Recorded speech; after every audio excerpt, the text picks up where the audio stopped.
7 Devils, Book 1 of the Brujocorridos Part 1, by Joshua Chapa, Chapter 1, Battle Royal. It was an ugly, dirty, filthy little thing. It got closer. And closer. The charging demon was too small to be a fiend. It wasn't bobbing off the ground like it had wings. It was too big to be an imp. The categorically most diminutive demons. More frightening than a leprechaun.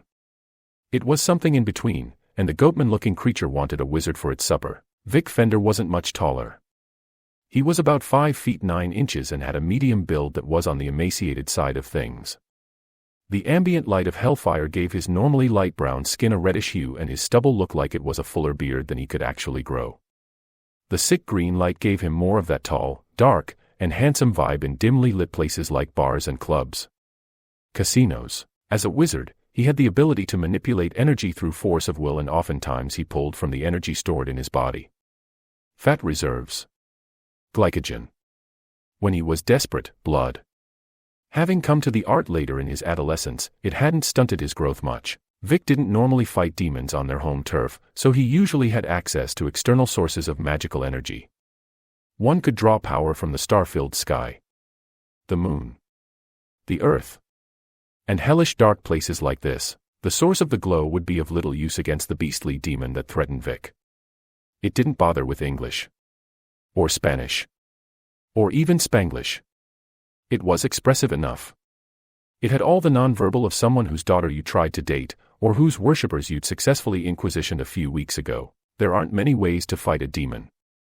If you're a novice, try and get some holy water. Maybe some communion wafers.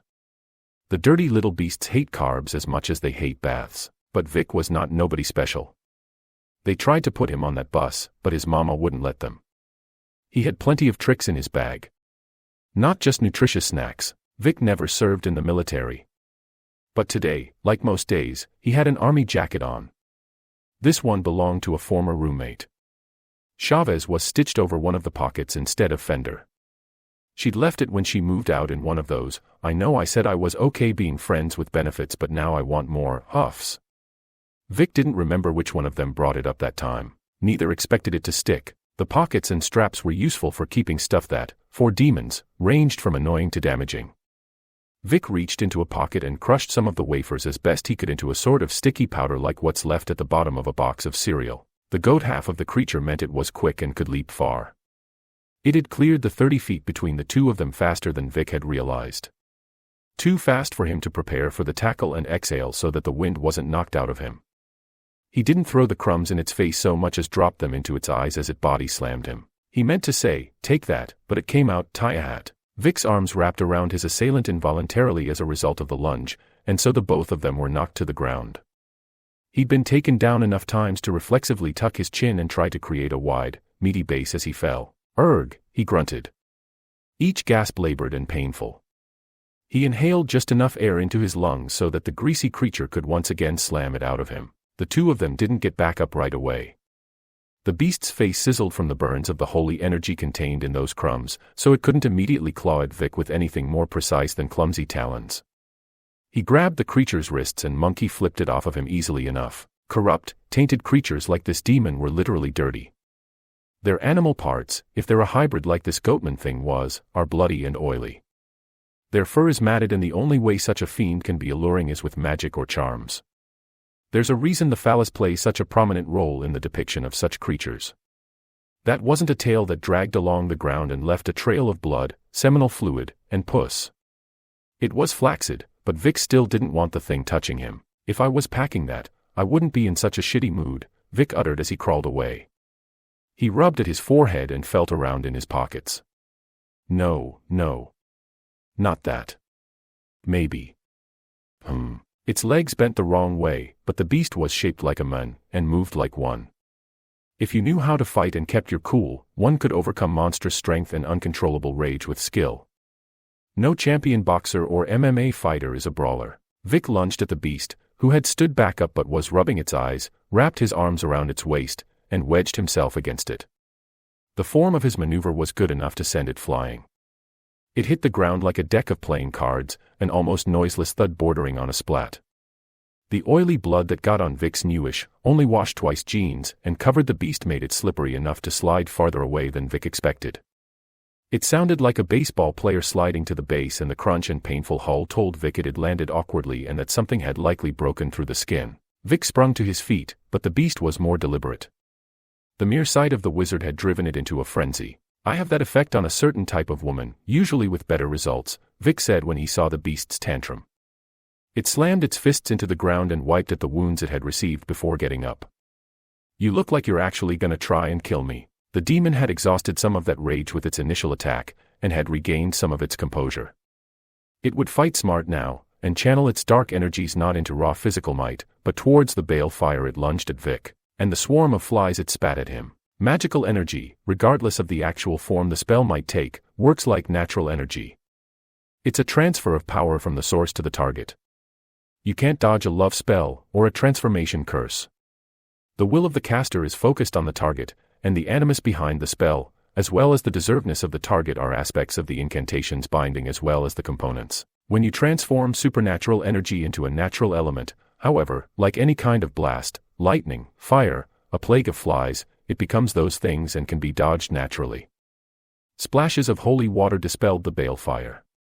And some mosquito repellent kept the flies away. Chemicals work really well on demons.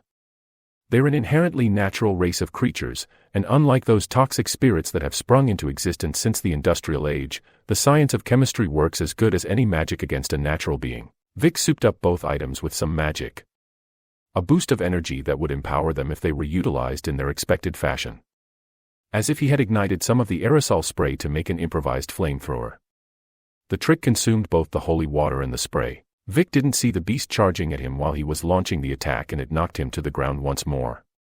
His shoulder hit with a thud that rang through all of his body. Like a few people with baseball bats had more or less coordinated their swings and then piled each of the clubs on top of him. There was a dull numbness that belied some soft tissue damage and maybe a dislocation, but adrenaline was still coursing through him and he still had most of his range of motion. So Vic pushed himself back up. "You killed my servants. You don't realize how close I was to returning to Earth. Becoming a baron. Feasting on your soul won't undo the damage you caused, won't set right everything you ruined, but it will be satisfying. And plenty of the denizens you've imprisoned here will trade me considerable favors to taste some of your flesh. Drink what's left of your blood." The creature squealed in an annoying, non-threatening voice that might have scared a young child. They were idiots. Flashy and clumsy. "So maybe they were just the right match for you," Vic responded. The beast was stalling. It had exhausted his primary means of offense and had to gather more energy for another bolt of wretchedness. "You know," Vic interjected, wagging his finger at the beast while it looked like it was having an asthma attack. "That's what I don't like about the kids' video games and movies. Monsters don't have limitless supplies of dragon fire or poison. In real life, plenty are like a bee that'll sting you once and bam. They're done. At worst they are like a spitting cobra who has only so much venom it can send at you. Well, at me. But we weren't talking about me. We were talking about your stooges." Vic knew he couldn't keep throwing around the beast and not get exhausted, especially with each attack worsening his cracked ribs. He was one more tackle away from fracture. His only hope was to send the beast into another frenzy. It was stronger than him, but if he was the only one fighting smart, Vic could win. It was a perfect match.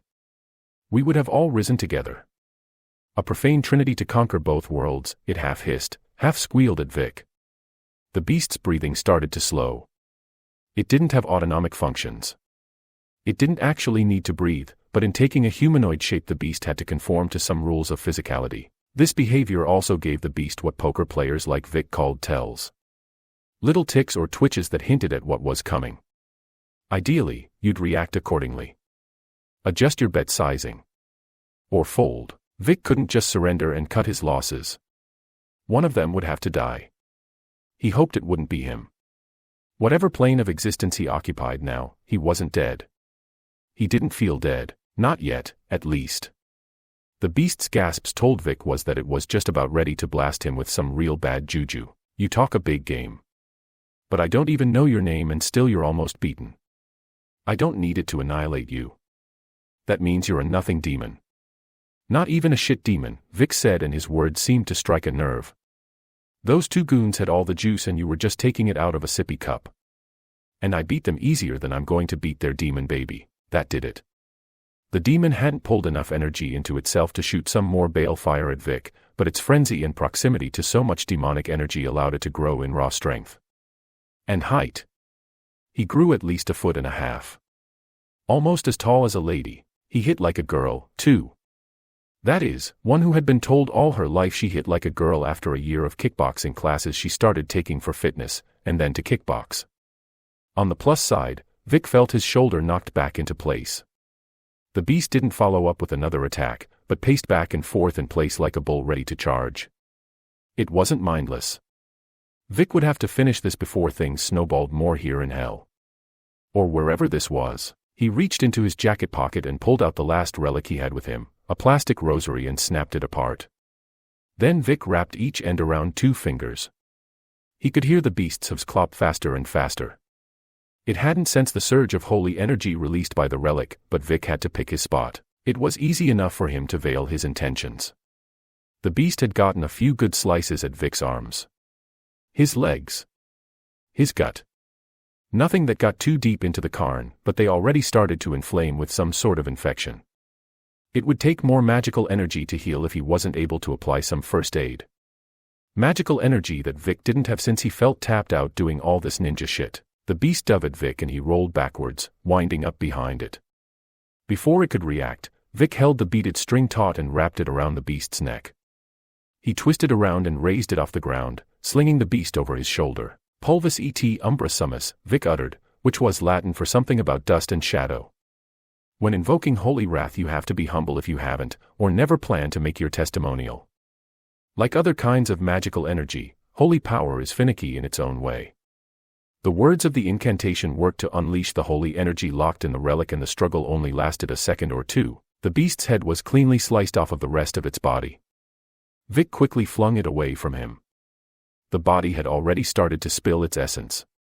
Some of it dripped onto the ground in a pool of an oily, reddish goop that looked like a filthy, opaque rainbow. The rest evaporated into the surrounding area and looked like when you put gas in your car, but the head was dripping flaming blue oil. If some of that filth got on you, you could be infected and possibly even possessed. Vic's jacket got some of the gore splattered on it, but it too had been reinforced with magic. Vic hadn't done the initial enchantment for his protection. When his roommate was sent back for another tour of duty, the two of them had already been on the outs and she didn't want his help or any of his blessings. After he heard she'd gone missing, he started to maintain the jacket. Not just the enchantment, but the stitching, the badges, the chaves, and whatnot. She wasn't dead. She was doing some contracting with a private military firm in the Middle East. The two of them still weren't talking. Maybe I'll look you up, if I get out of here. You did tell me to go to hell. And here I am, Vic uttered to the name tag and started to wipe at it. He looked around at the wasteland around him. The creature's body ashed immediately, but the head retained some cognizance. Vic took out a few smaller denomination pesos from one of his pockets. He rolled the head so that it was looking up at him and pressed the coins into its eyes. Abiet nemini salutato, Vic said. Latin for something about going away without saying goodbye. So make good. With a pat on the cheek and a patronizing principles prodding to the headless chest, the perversion of the ancient funerary rite was enough to draw the remaining energy of the demon into the 2 coins. The idea here was that you could summon the creature with either one end, so long as you had the other, you could stay in contact with it or the other holder of the coin. Of course, if you were using this to save money on a cell phone, the downside was that the demon would be privy to your communication. And was itching for the opportunity to use the information for its benefit and eventual freedom. Vic put the pesos back into his pocket and sat on the ground. He wasn't here but 5 minutes and already the inmates running the asylum were going after one of the lawmen. Vic never considered himself a good guy, but reasoned that if wicked freaks like that thing were gunning for him, at least he knew he wasn't the worst, no matter what got him sent to hell. Chapter 2, Blood Magic Woman. What do we got on the menu tonight, señorita? Vic asked the woman sitting across from him at the table in the restaurant. You could have picked a less obvious setting for our meeting. Or at least one with vegan options, Flor retorted. She was a woman in her late 30s or early 40s with lines in her face that her heavy makeup couldn't completely conceal, and she was striking. Her features were severe but by no means unattractive. Younger, she might have been alarmingly beautiful. Now she was, for a nobody like Vic, somewhat attainable. The makeup did obscure the evidence of plastic surgery that had facilitated her fending off of gravity and time. Beyond that, her toned body was the result of hard work and dutiful attention to her diet, not just the efforts of a surgeon. Her low-cut shirt showed off cleavage, and Vic couldn't tell if it was a wonderbra or surgical enhancement. Vic was enough of a pig to want to figure it out. This is the only place in town I'm known. I'm safe. I've spent enough and tipped enough to be certain they'll look out for me if something happens. Or at least give me a heads up. I've passed out more than once and they haven't let anything bad happen to me. Would you rather be meeting in La Zona? He asked. You think you're in trouble answering a call from cartel women? She asked. She ignored Vic's vulgarity. Too many variables. You're pretty content to walk around like queen of the city, but you know that could change easy enough, he said, pouring some sugar into his iced tea. The only drink you could get refills in places like these. And you're not calling me with an easy job. Or a date. You've been watching too much cable news. It's not so bad. Things are stable. There's an armistice right now. People are making money. Our candidates on your side of the frontera won, so they're playing ball. Maybe they might be a little chiflado and try to get a better cut, but my cousin has assured me there won't be any trouble, she said. She took a chip, dipped it in the salsa, and took a bite. She showed no discomfort at the level of heat. A lieutenant's brother was an idiot. Jose Quiñones was trying to get by with the least amount of work. The easy buck. His brother Alfredo would have been a legitimate, top-level sicario if he did not have to bail Jose out of trouble so often, she continued. Seems a little hypocritical for someone of your background to make such a statement as would be made by hiring me, an outsider, to go after anyone, Vic offered after a sip of the tea. He pursed his lips and squinted some. It was too sweet. Our work is illegal, but it's business. Not personal. Not spiteful or bitter. We sell something people want that the folks in charge say they can't have. Because of the trouble involved, we charge a premium. But it's necessary work, and so we are smart about it. We're good. Except people like this pendejo, she spat. So let me guess. A record on both sides of the border. Burned bridges. No options but the bitch work or jail. Or something that rhymes with execution style, Vic said. Started knocking over some churches. But he also began paying up for the first time in his life, and it was enough to mollify the Jeefs who had other stuff to worry about at the time, she said, producing a bottle of water from her large purse and drinking. That's bad stuff. Makes for bad news on the television, he said, and started eating the dish he had been served. Fajitas on top of tortilla chips with cheese, peppers, onions, and beans. Ponchos or a botana. Vic had ordered one and had the other delivered to him plenty of times before. There's not a formal definition, like how in New Mexico a burrito is just a breakfast taco in Texas. Yeah, well, it was during a period of open war. All the bosses needed any money and people they could get. When things are chingado, everyone is less and less concerned with playing by the rules, like staying out of churches or not sticking it too hard to civilians, she said. Don't get nostalgic on me. There had to be defenders of the legitimately holy sites. Your own kind of magicians? Vic asked. Or someone to martyr themselves and go out in a blaze of holy glory. Unless there was help from the inside, you sound like you know what is happening around here. So why am I even talking? Why was I told to contact a Mr. Vic Fender and assured he could handle it? Floor asked. Okay, I don't really have a grasp on the specifics. But I do know that a demon-possessed Zeta would be trouble for everyone, Vic said. That sounds like quite the understatement, Floor responded, her tone neutral and not giving away much. But still obvious. How do I know you're not a charlatan? You don't, Vic responded. She raised an eyebrow and he took a deep breath. Okay. I'll give you some particulars. Maybe they're applicable to this job, maybe you just get a free lesson on the basics of the supernatural. Maybe you can make this more than a waste of my time, Mr. Fender. Initially, when a demon possesses you, they are driving your body like a kid who's getting hours behind the wheel.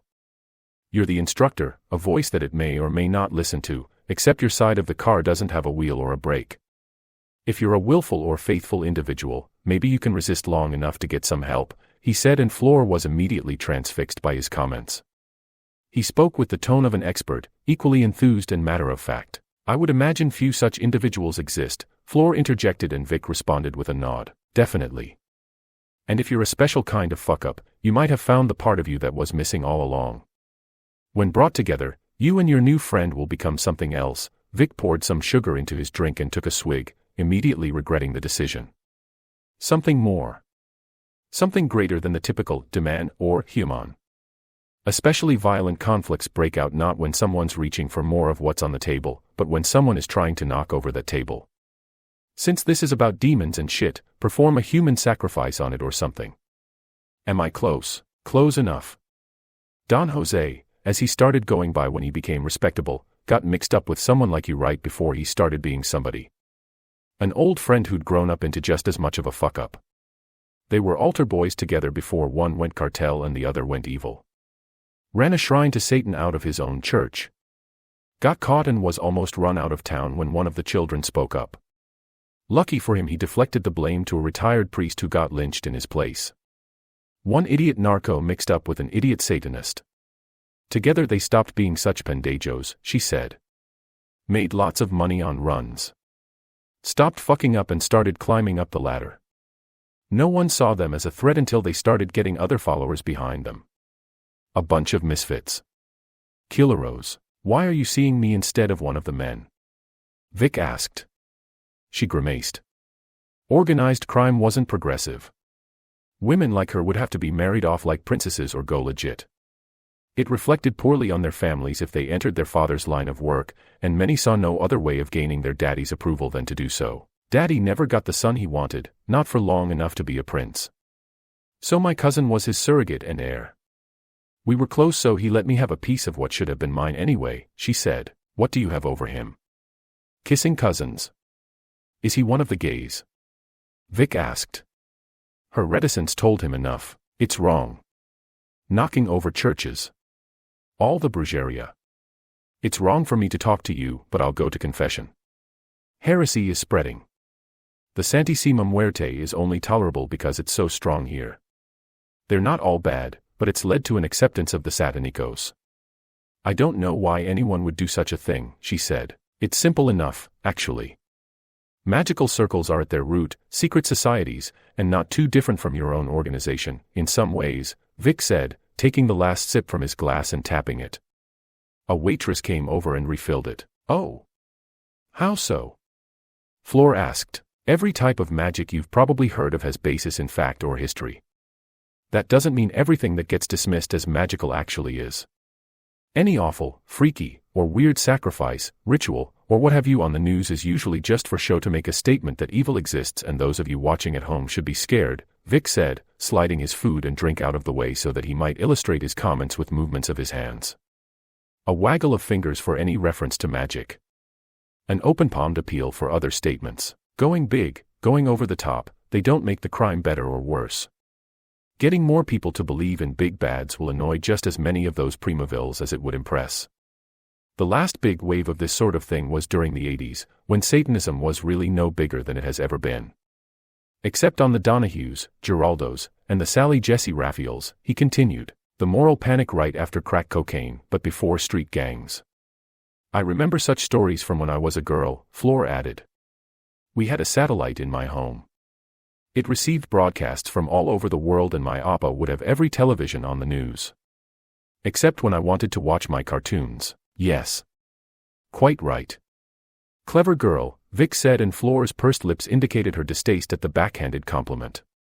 The quick and easy way to magical puissance is to split your spiritual essence like you would an atom, for an exponential amount of released power. Terrible sins, or crimes for those who do not believe in the concept of sin, will do the trick.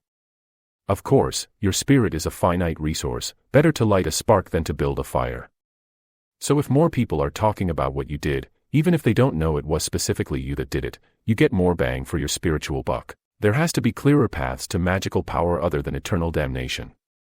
Children read some version of Faustus in school, or at least get it at the cinema during October, Floor added. If it worked, how come there aren't more evil wizards with pointy tails and horns running around? The magical arts aren't unlike the plastic arts. Everyone thinks they can write or doodle, but to really be good at any of it, observably good, requires an obsessive nature and rigorous study that only attracts a certain personality type. The impractical, bookish types who would rather be able to shoot a fireball than a gun. Or light a match. Flip a light switch. Vic said. He took another sip of his beverage. The amount of attention and brain power required for relatively little magical reward can get you a master's degree or a doctorate. And if you get the right one, a very comfortable living full of responsibility and distraction that can easily drown out your initial, childish compulsions towards magic. You said yours was something of a secret society, Fleur interjected, her attention focused on Vic. Her eyes glared with full engagement and appraisal of the Brujo. So why are you telling me all this? I'm a chaos magician. I don't really do rules. Part of why my clientele is more the let's find a fixer rather than the call the authorities type, Vic answered. Chaos magician? Fleur asked. Is that like Jeff Goldblum from Jurassic Park? Not exactly. Chaos theory is more observational and less practical.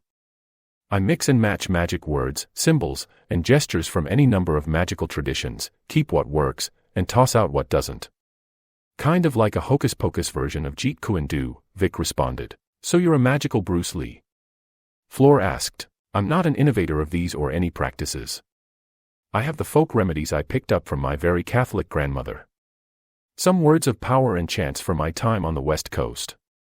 Some hoedown tricks from my vampire hunting days in New Orleans, Vic said. And you can't take a compliment, Fleur interjected. I can't help but wonder how much of what you do was taught to you, and how much of it was stolen. You don't seem like the respectful type, you're very observant. Quite wrong, he said, hiding his lips with his drink. But observant. Look, I don't mean to be dismissive of these traditions through my cultural appropriation. Some conservative mystics take varying levels of offense to my bastardized magic. Hundreds of years ago, there'd be purges, inquisitions, and crusades against people like me.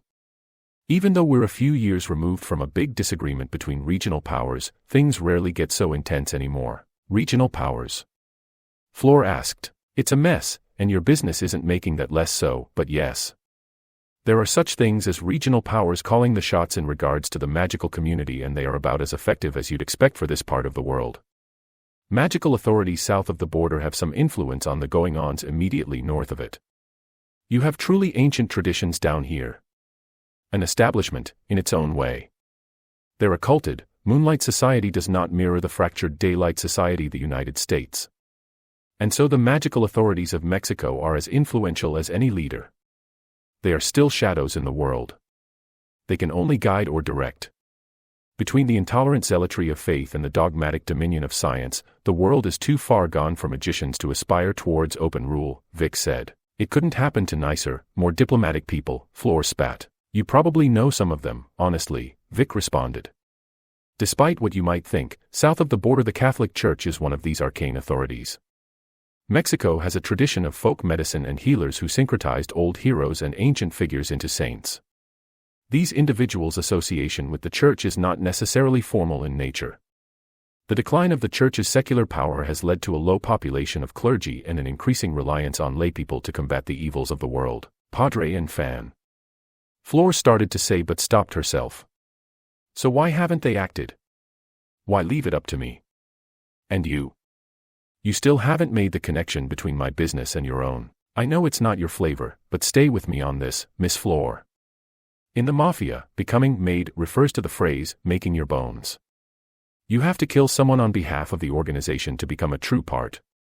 It's a basic blood oath, sealed with a sacrifice, Vic said holding open his hands. Yes, not my flavor at all, Fleur responded, her face blank like she was trying to keep a secret from him. A practiced, nonplussed expression that gave him pause for a moment and made Vic think that he was looking at the cover of a local or regional social magazine. But it's not magic that enforces the oath, it's the natural way of the world. When you're in the dangerous business, they won't trust you for no good reason. You have to be as dirty as them. You have to be willing to chase the money and hurt whomever you can to get it, Vic said after he found the words in his head and immediately corrected himself. Not you, per se. But you know what I mean. Perhaps. You can't snitch on your comrades. If you do, it's not any kind of magic that will enforce the punishment of such a betrayal. And it's not magic that ties the group of criminals together. It's mutually assured destruction, Vic said. I think I'm beginning to understand your appraisal, Fleur said. Vic smiled at the notion. But it faded quickly, or it was. At one time. In one part of the world. A lot of know-it-all snitches and movie buffs lament the loss of honor among thieves. They talk about how criminals today the way old people talk about kids today. No respect, honor, or class. I don't correct them, Vic opined. They are nostalgic idiots, Floor interjected, expression returning to her face and weight in her words. There has never been honor among thieves. A woman after my own heart. A woman of truth. Who deserves more of the truth, Vic said. Ritual initiation into any organization is a different beast, whether or not it's a magical group. Ritualism is not inherently magical even if it is frequently binding. Especially when it comes to cults and organized crime. When you're doing something by yourself, it doesn't really matter to the world. Magic isn't going to get rid of your inner conflicts or anxiety. Your brain will sort that shit out or it won't. I disagree. My grandmother often gave me a calming tea when I would speak to her about my troubles with the boys, Floor added. These days, sacrificing an innocent won't get you any attention from anything besides the local news and authorities. Maybe national coverage, depending on the ethnicity, age, and nationality of your victim. We like to act like we're not numb to human death and suffering, but it'll take more than a tragic, grisly crime to play anywhere else besides Nancy Grace until it becomes a Lifetime television movie. She is just the worst. Everyone on television is Necio, Floor said. Those TV hosts are probably the only ones who are drawn to such awfulness. The demons who feed on innocence and tragedy are already safely living on the buffets that are sweatshops and brothels all over the world, catering to every imaginable depredation. You have to be crazy to try something that would even get their attention, and most of them are full up on crazy anyway, Vic said. What do you mean? Floor asked. Vic thought for a moment before speaking. Some, not all, of the cartels initiate their mules with Aztec-inspired blood rituals. A corpse or living victim is decapitated and all the recruits must drink. Scary, fucked up stuff that doesn't get pulled off of YouTube fast enough. I wouldn't know, Floor said, almost convincingly. And, as you're aware, some of these groups actively worship the local incarnation of death, the Santísima Muerte. They want to curry favor. Others hope to connect with the primal force that required these rituals in pre-Columbian times, but it's foolish to rely too much on these old, dead gods. Even in their heyday they couldn't prevent Europe's god or invaders from taking over. They're not going to help you ascend to the top of the narco dog pile, but maybe they'll help you dodge a few bullets.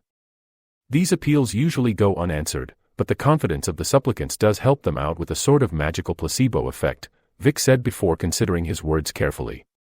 There are probably other names for whatever beings do answer these prayers, but I've uncovered a few. She raised her eyebrows and looked at him expectantly. Vic closed his eyes, crossed himself, and then leaned in close to her and whispered, Lantec. La Murtita. La Malinche. Don't say them too loud or at all. Of course not, Floor said. His entire display had shaken her and she was, for a moment, not the cartel matriarch who never showed weakness and only used femininity to expose it in others. We're both in messy businesses, Vic said. Those who've taken the quick and easy path to power, money, and influence can't help but seem jealous or admonishing when they see someone getting too dirty and too rich too fast. The people at the top got filthy climbing up there like they always have. Once there, they don't get to enjoy the spoils of their conquest if they don't move past the grunt work. Micromanaging, control freaks don't do well in organized crime. You need capable people at each level. And to always have someone else lined up for the fall. Is that a compliment, Mr. Fender? Floor asked. Maybe, Vid responded, but to answer your question, it sounds like the church is rightly scared to speak up. There would be cost at getting their hands dirty. But if they can convince a faithful someone on the inside to handle it, they have a better chance of affecting change. So is there a Mr. Floor? You can't be serious, she responded, but she couldn't have been surprised. You don't dress like she did, so provocative without expecting to provoke.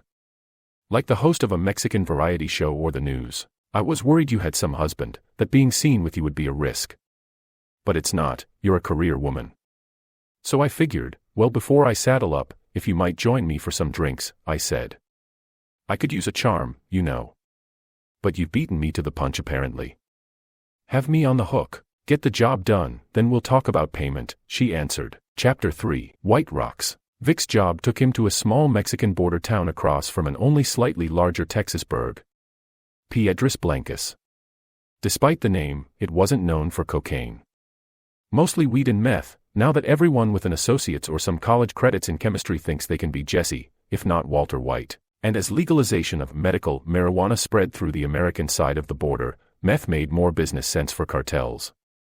They could make it easily enough and wouldn't have to rely on growers further south. Before September 11th and the internet, places like this were gaping wounds or festering sores from which drugs would seep, and illegals could conclude their pilgrimage if they were so fortunate to make it that far. It was real easy to scare or bribe the local law. Traffickers often do both. A few $1,000s or a new car was the tip of the spear. Then you could get more help for looking the other way or letting it slip when the state and federal authorities were about to spring a trap. This sort of behavior didn't count as snitching in the criminal subculture. If they're law, it's not ratty, more of a gray area. It wasn't but a few months ago that the sheriff of a larger city in the area went down, and that was now. In today's world, imagine how much worse it was back when. It's easy to believe small towns like Piedras Blancas had been forgotten by the rest of the world. But the internet does a great job of bringing the corrupting influence of modernity to even the farthest out place. Technology made it very easy to anonymously report anything suspicious, and when coupled with the advances in surveillance, made doing dark business difficult. The Patriot Act meant that insular government agencies stopped acting like rival football teams. The big banks still laundered money and had a say in how frozen assets thawed. It just took new lies and activities that were not illegal.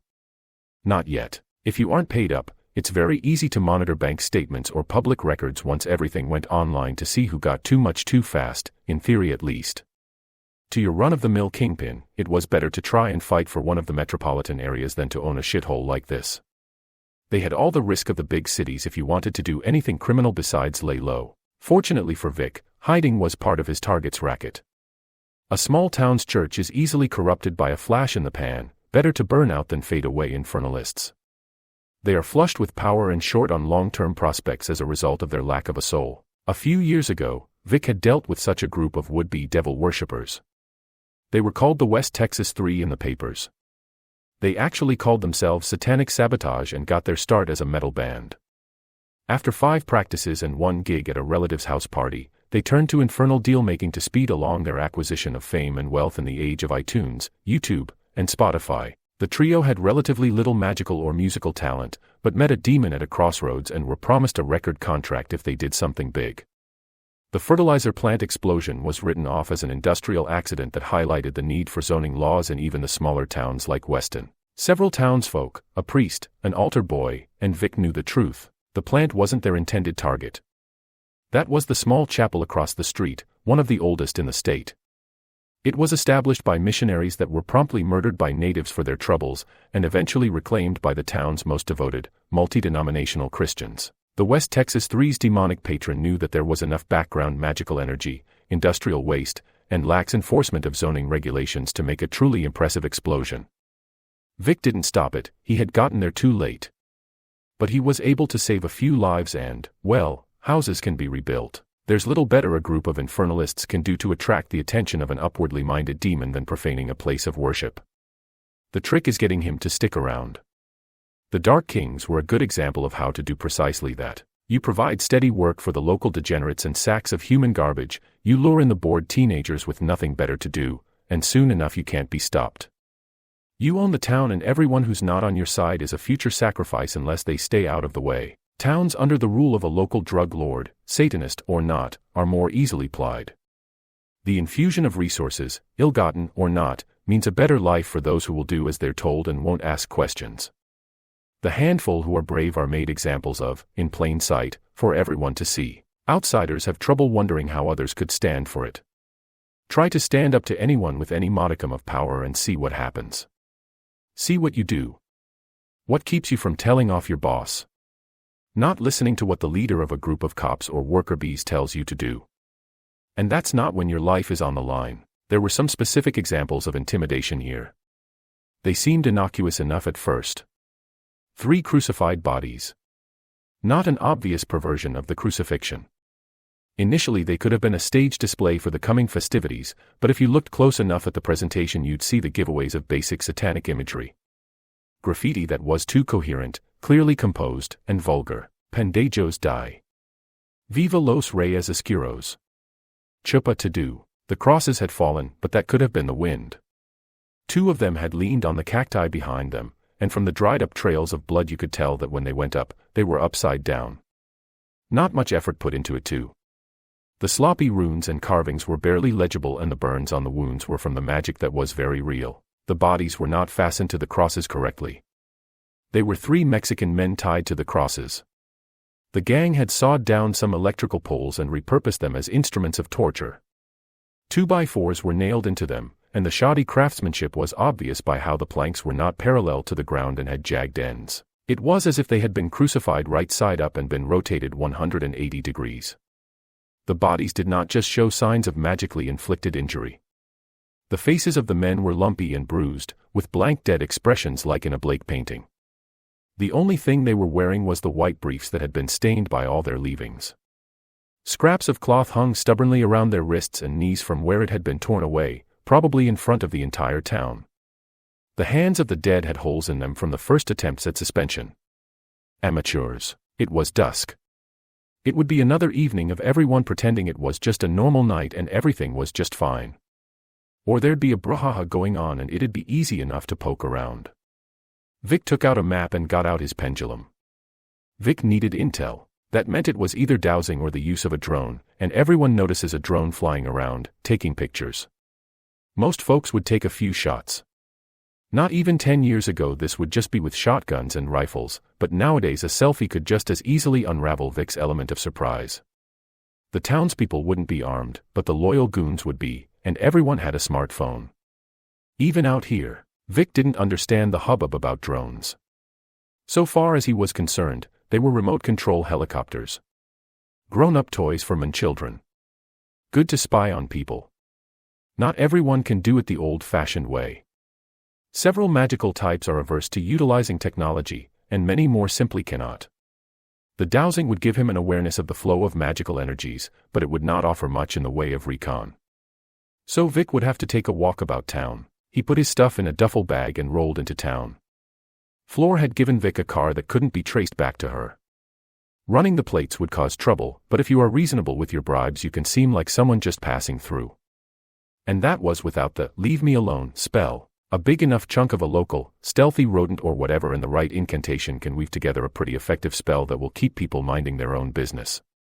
It's not invisibility, and it's easily pierced if you start shooting fuckers, but most folks will ignore you. The town wasn't more than a number of storefronts and city buildings on the side of a main road. Not even on both sides. Many of the buildings were empty and vandalized. The graffiti, more runes, and ugly Spanish phrases. There was a chain hotel that had seen better days. Vic parked and went to request a room. He didn't have to say more than a couple of words and leave the money on the counter. The spell was working so far. His room was as nice as could be expected, despite the old CRT television and a busted wall unit for air conditioning. It still blew musty, smelly air, like it hadn't been thoroughly cleaned in some time. It just didn't cool anything off. Vic rubbed down the bathroom with a disinfecting wipe, sat at the bed, emptied his bag of tricks, and considered how best to proceed. Flor had told Vic that Don Jose Quiñones and his crew had taken a job running meth and would be returning in a couple of days. They probably had their devils looking out for them so they wouldn't get caught. Vic could start asking questions, but that would break the unobtrusive charm, and when he got caught he'd risk having to answer a few for himself. The locals would be no help, but a big enough shitstorm would send them into their houses, and he didn't need that. More bodies between him and the enemy would be a good thing. Times like these Vic wished he didn't work alone. This was a goddamned suicide attempt. The hell was I thinking? My only hope would be if they were as dumb as everyone was saying they were. He knew better than to hope too much. To get into the position they're in now, however, the Satanists would have to have been making up the deficiency in their abilities with luck. The first part of Vic's job was a little recon, and some dinner. He hadn't eaten anything that hadn't been wrapped in cellophane since meeting with Miss Flor, and his spirit yearned for freshly prepared food. A good meal would keep his energy up and he could do some scouting. He found a bar within walking distance from his room. The stucco storefront wasn't different from its neighbors on the street, save for its continued operation, running electricity, and freedom from vandalism. A whiteboard out front listed the day's offerings. Today it was chili rellenos, rice, and beans a la chara. This was one of those places that made a pile of food for the day and closed when there wasn't any more. There was also a list of beers on tap. Mostly Mexican lagers as well as the largest American brands. Vic ordered a Dos Equis and waited to see if he was noticed while he was getting a feel for the immediate area. The several groups of locals ignored him, although soon it would register that he wasn't one of their own. Vic was short with the waitress, probably the daughter or close relative of the owner. She seemed unhappy and distrusting, but compliant with his request for a cold beer and some hot food. Vic overheard a group of locals wondering if the outsider they'd seen poking around was a new recruit. Hushed dissension. Right now, there weren't any gang members here in the cafe. But there had to be some boots on the ground somewhere, keeping dibs on things while the bosses were away. As if on cue, some teenaged kid sauntered in, wearing oversized heavy metal and rap t-shirts. Baggy pants 10 years too late to be out of style. Steel-toed, black boots good for stomping mud holes. They didn't read like they had the gift themselves. But they were looking for something, in between their talking shit to one another. They moved awkwardly, like there were weapons hidden somewhere on their person. They seemed to notice Vic when he was taking his food, but rather than confront the outsider they simply put in an order of their own. They spoke either in Spanish peppered with English, or vice versa. Spanglish. The rest of the gang would be getting back in a day or two and they wanted to have a pachanga to celebrate the haul. They put in the order for a lot of carne asada and most of the staff nervously worked to begin preparations, make sure there was enough of the necessary ingredients, and to inform any customers who had not ordered or were in the middle of their meals that no more service would be offered. Vic went back to his room after they were out of sight. He intended to take a quick nap and then start stacking the odds in his favor. He had thought the sound of wolves came from the Spanish-language nature documentary he had left on the television. Chapter 4. Every other wolf. It was quiet. Purple-black above. No sparkles in the firmament. No clouds muddying the sky. Only solid ground beneath. An expanse of solid dirt compressed into stone. Where water had once swollen and cracked the surface, it had long since receded and left everything broken and pockmarked. Asking himself how he got here wouldn't help. It was Vic's fault, if not his intent. When you're hounded and haunted the way Vic was, you don't even have good intentions. He'd gotten himself lost, or at least misplaced somewhere. Somehow, Vic wasn't sure if there were any ghost peppers in his food and he always made it a point to avoid local water that he couldn't boil himself. So he probably wasn't hallucinating. Vic had filled his belly at the restaurant in anticipation of whatever magical engagement was in the future. All he needed now was some rest. The drive south was rough. He felt he had earned a nap, at least. A few minutes to pass the time while he attuned himself to the area. Deeper sleep would be risky.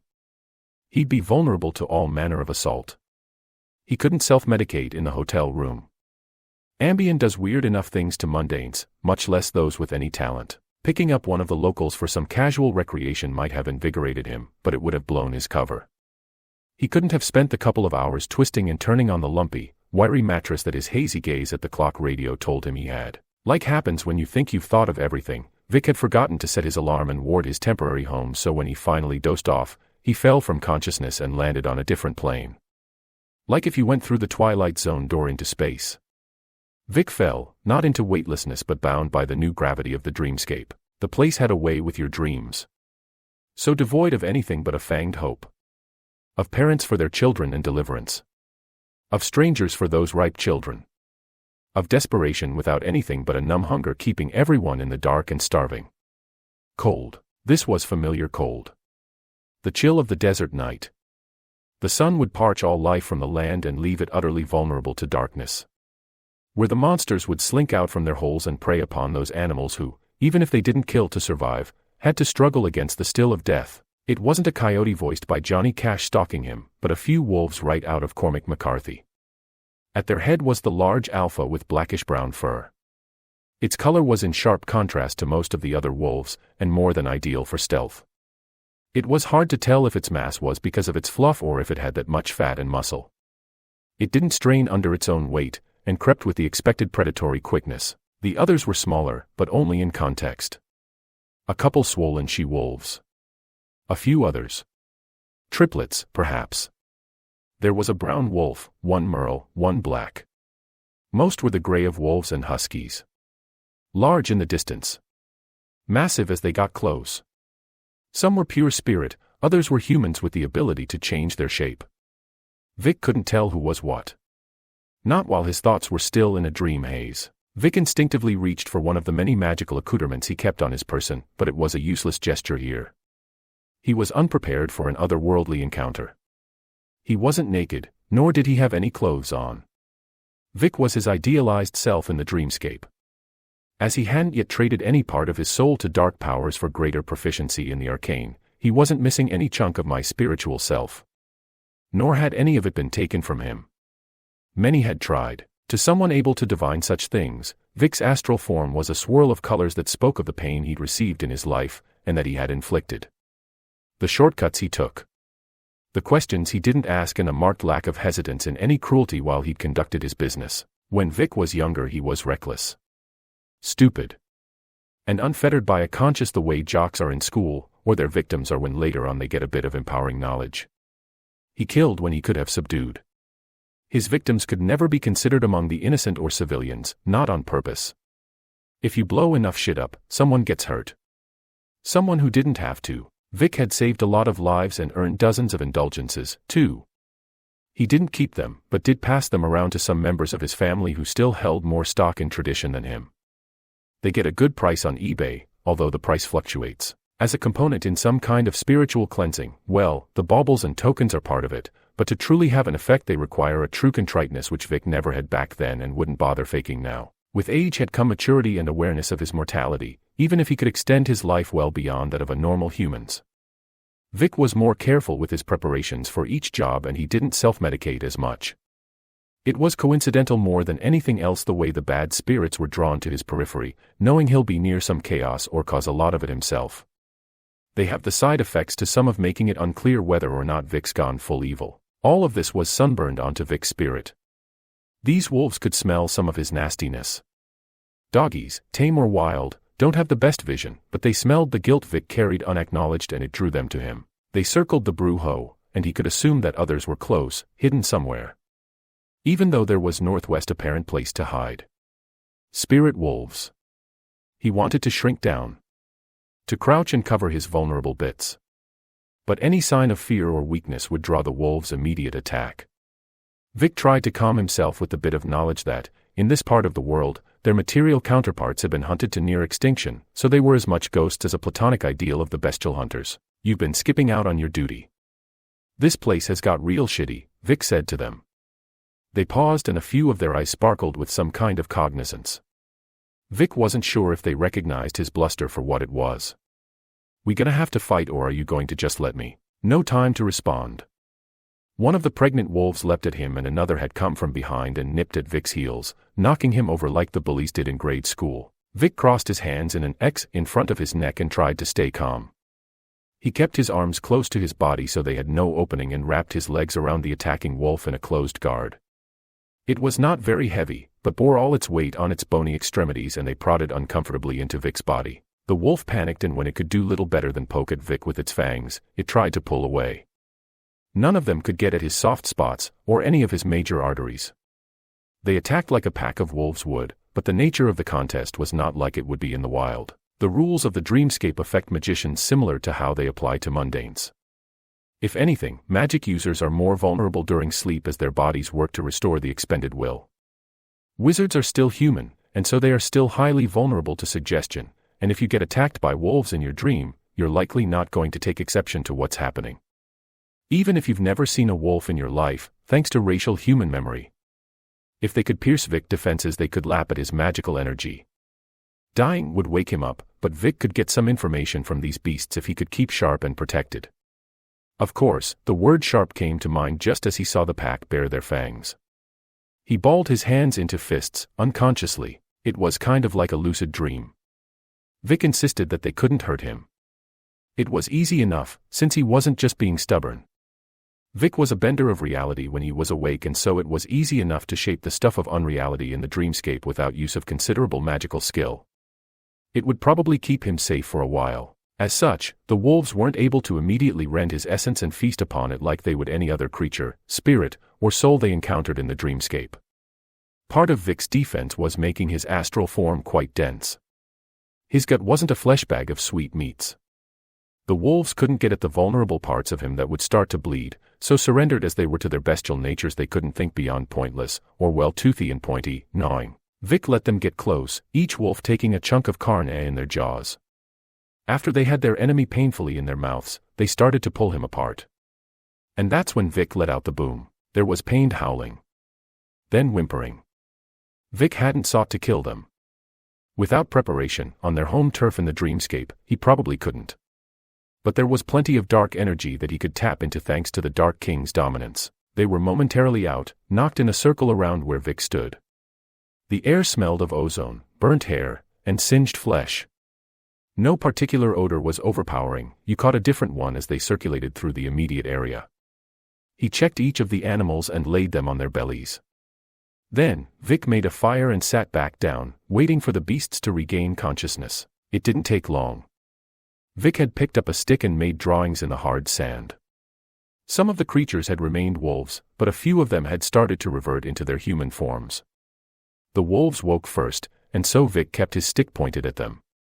When 3 of the wolves came to as a man and 2 women, well, the best description was a Mexican-American/Mexican wolf standoff. Now I don't got too many of those left in me, so if you all are insistent on not talking, well, maybe you'll win eventually. But I ain't gonna play nice, Vic said. Some of them growled. Even one of the ladies. What are you doing here? The men asked. Got hired to clean up the town. Gonna make my move the next couple of nights. Needed some sleep, since I wasn't going to keep up my cover if I tried to get laid like I normally do when I have some free time, Vic responded. Pig, one of them said. The wolves, although Vic couldn't tell if it was a female one or not. How did you wind up here? This is our territory, he continued. All of this should be your territory, why are you all relegated to the dreamscape ghetto? Vic asked back. I know Mexican wolves and black bears aren't really protected, despite being endangered, but a wide, spanning wilderness should be a playground and cafeteria for you folks. The evil ones in charge, not just the ones you hunt, but their bosses, got tipped off about how dangerous wolves are. Ever since the time of haciendas, it's been open season on the Mexican wolf, the same one who called me a pig, the wolf who could speak English said. Those of us who were beings of flesh and spirit, and those who were man and beast, fled north. Or here. Sucks to be you guys, Vic responded. Now the corruption has taken root in the spirit world. We can only take refuge in the dreamscape, it said. So you terrorize people in their sleep? Vic asked. You were vulnerable, and more importantly, unclean. We thought it was a new supplicant to the Dark Lord, one of the she-wolves said. You still are. We've no way of knowing you're not lying. They had taken another stance around him, like they were ready to spring at Vic in one more attack. I could have killed you all. I like dogs, but I'm not going down before I finish my job. And if you thought that blast of magical energy was bad, well, that's a real fire in front of us, Vic said. You're correct. Even in our weakened state, out of our element, you took down a pack of wolves, the youngest-looking one said, to the scornful gazes of the others. It's my dream. I don't scare easily. We were anywhere else, don't think I don't recognize how lucky I got. Don't feel bad, guys. Like I said, I like dogs, Vic replied. That didn't stop them from being on edge, but Vic didn't think anyone wanted another fight. If you succeed in your task, we will reclaim our territory. Provided you don't overstay your welcome, we might bid you safe passage. But any show of deference would be seen as weakness, and we cannot show that when we rebuild, the apparent alpha wolf said. That's a lot of you standing on my giant shoulders, could you at least offer some help if you're already making renovation plans? Vic asked. We are limited in what we can do. The Dark Kings have entrenched themselves, and they will have similar advantage to that which you have here in your dreamscape, one of the she-wolves, the one Vic found most attractive, said. I have to make preparations. They'll be apparent to you if you know what to look for.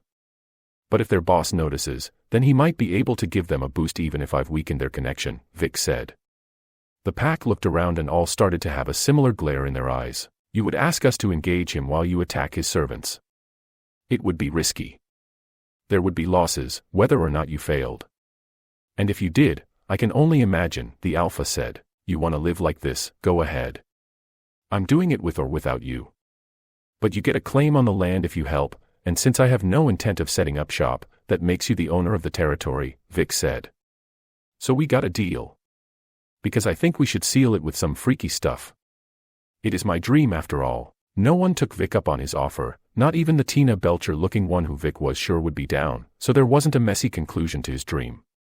Vic woke up with a feeling of certainty that the wolves would be backing him up on this one.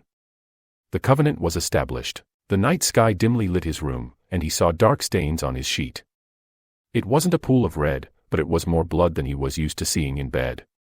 At least since his first time. As consciousness returned to him, Vic felt his hands sting. On either side of the appendage were 2 lines of bloody dots that were almost parallel to one another. He wrapped the sheet around the wound and then cursed at his panicked first aid and wondered out loud what other bodily fluids had been spilled on the bedding. A fucking handshake would have been enough.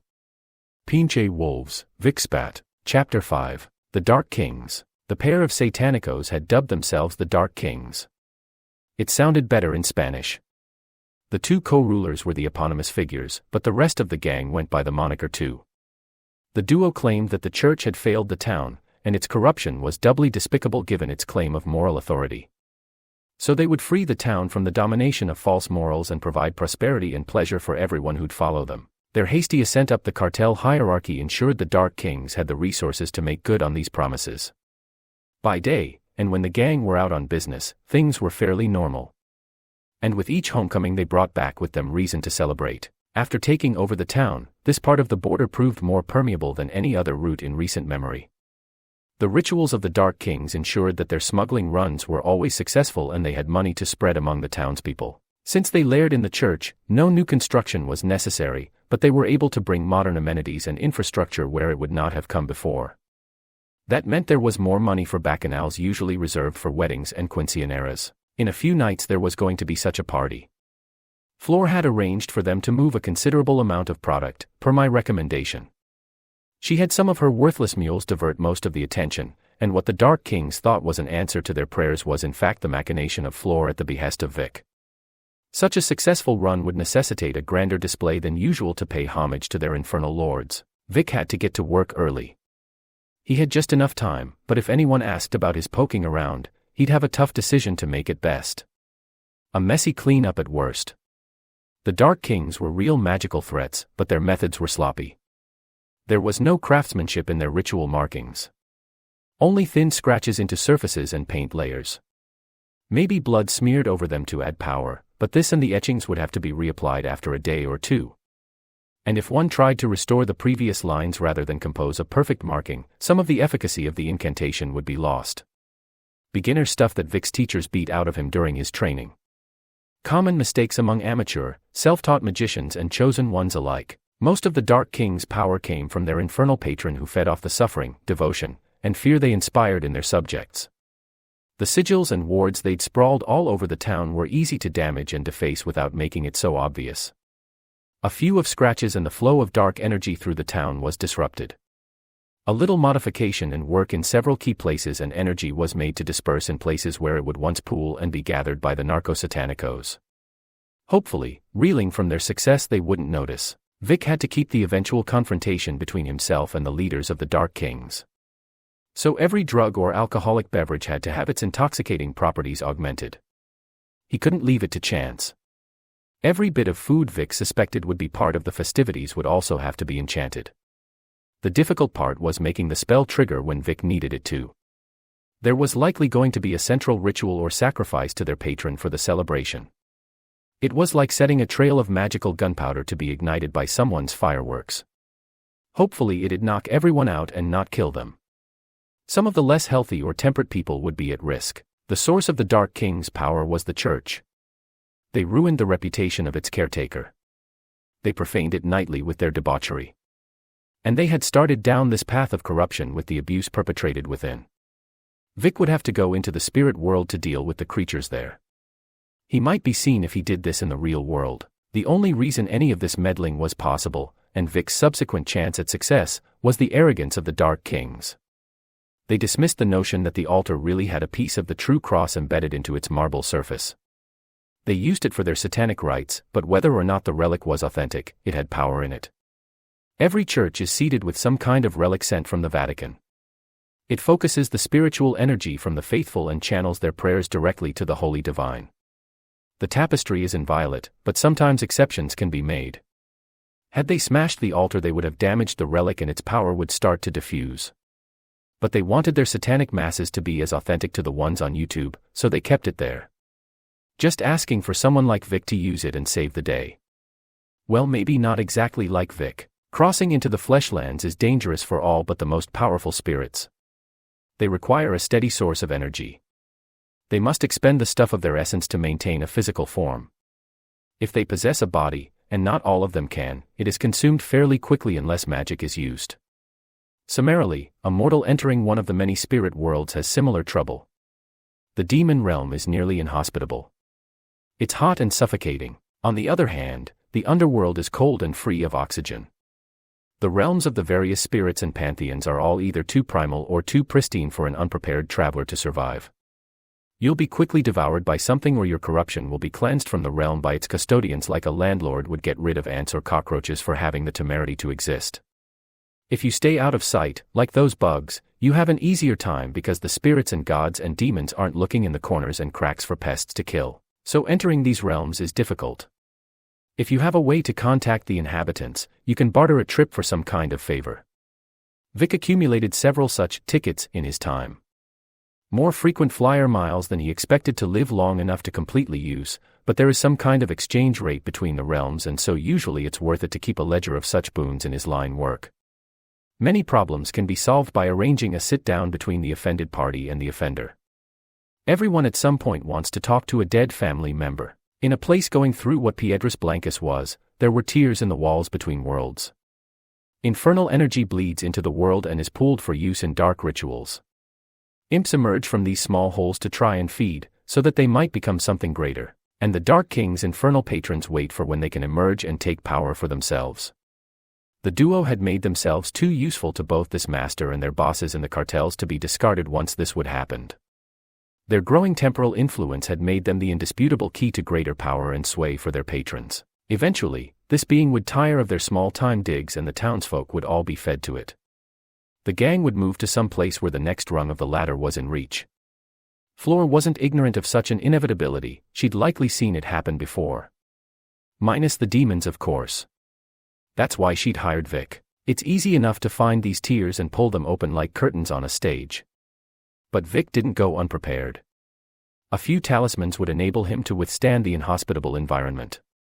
It's not quite hell, but a fiery reflection of this world, warped like you might see in the movies. Not everyone has got it right, but enough of them have gotten very close. The sun kept most of the imps in their bolt holes. They were more akin to the Gila monsters of the Sonoran Desert than actual anthropomorphic devils. Not very distinct from the traditional salamander, those spirits which were said to inhabit the elemental realm of fire.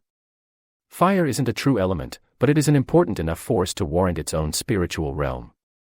Mix in demonic taint and you get the twisted monsters like the ones here. This whole area was like a desert, and so it was easy to dismiss the warped creatures as mirages. Vic couldn't spare the energy to destroy them outright. That likely wouldn't be necessary, as his efforts to cleanse the area were already showing results. Demonic energy could not pool at the altar, and its historical sanctity meant that, given time, the darkness would diffuse. But he didn't have time. And he wasn't alone. There were demon lieutenants keeping watch. Again, since it was the middle of the day, they were resting and had fortunately fallen deeper into slumber thanks to his stifling of the energy they expected to refresh them. These salamanders had been suborned and twisted into aspects of their dominators. Not members of the team, but rather parts of a hive mind. Autonomous, but each would serve a different function. The true demon was connected directly to his servants and likely was watching over them now. Vic could deal with these two and gain an edge for later over the big guy. If he made a big enough mess, Vic could likely negotiate that it abandon its plan and its mortal servants. Or he could just banish everyone to hell. The demon's warped nature manifested as the stereotypical image of the infernal which had been present in text since the Middle Ages, and made a comeback on the black metal album covers in the 80s and 90s. Goatmen with dark reddish-brown skin. Their horns seemed to be in the process of budding. Their fur was raw and bloody. They were fat, closer to cherubs than the fallen, sexy angels of Brahman Magic the Gathering. Their appearance alone would have been off-putting, but this was Vic's job. He told himself he had to power through, that he was used to this sort of thing. They radiated a sense of wrongness that he couldn't quite ignore. The feeling was like checking a kick in kickboxing. You couldn't train yourself not to feel the discomfort, only train yourself to avoid permanent damage. Of course, there was only so far Vic could push his body or will before it would take no more and he would have to retire. Vic banished such thoughts out of his mind. There was a male and female. Their doughy form was not concealed by any clothing and they were disgusting. The lack of a source of profane energy was already reverting them back to a more animalistic nature and form. Vic drew his Bowie knife. In this realm it shone bright blue light. The holy energy immediately started to fade. He had it sanctified by one of Floor's priests, but it could not maintain such a blessing here. The weapon was summarily incompatible with Vic's own magic, but he could augment his abilities, and wield the weapon with no conflict or nullification of the enchantment so long as he used it for a righteous purpose. In a second Vic was on the male demon.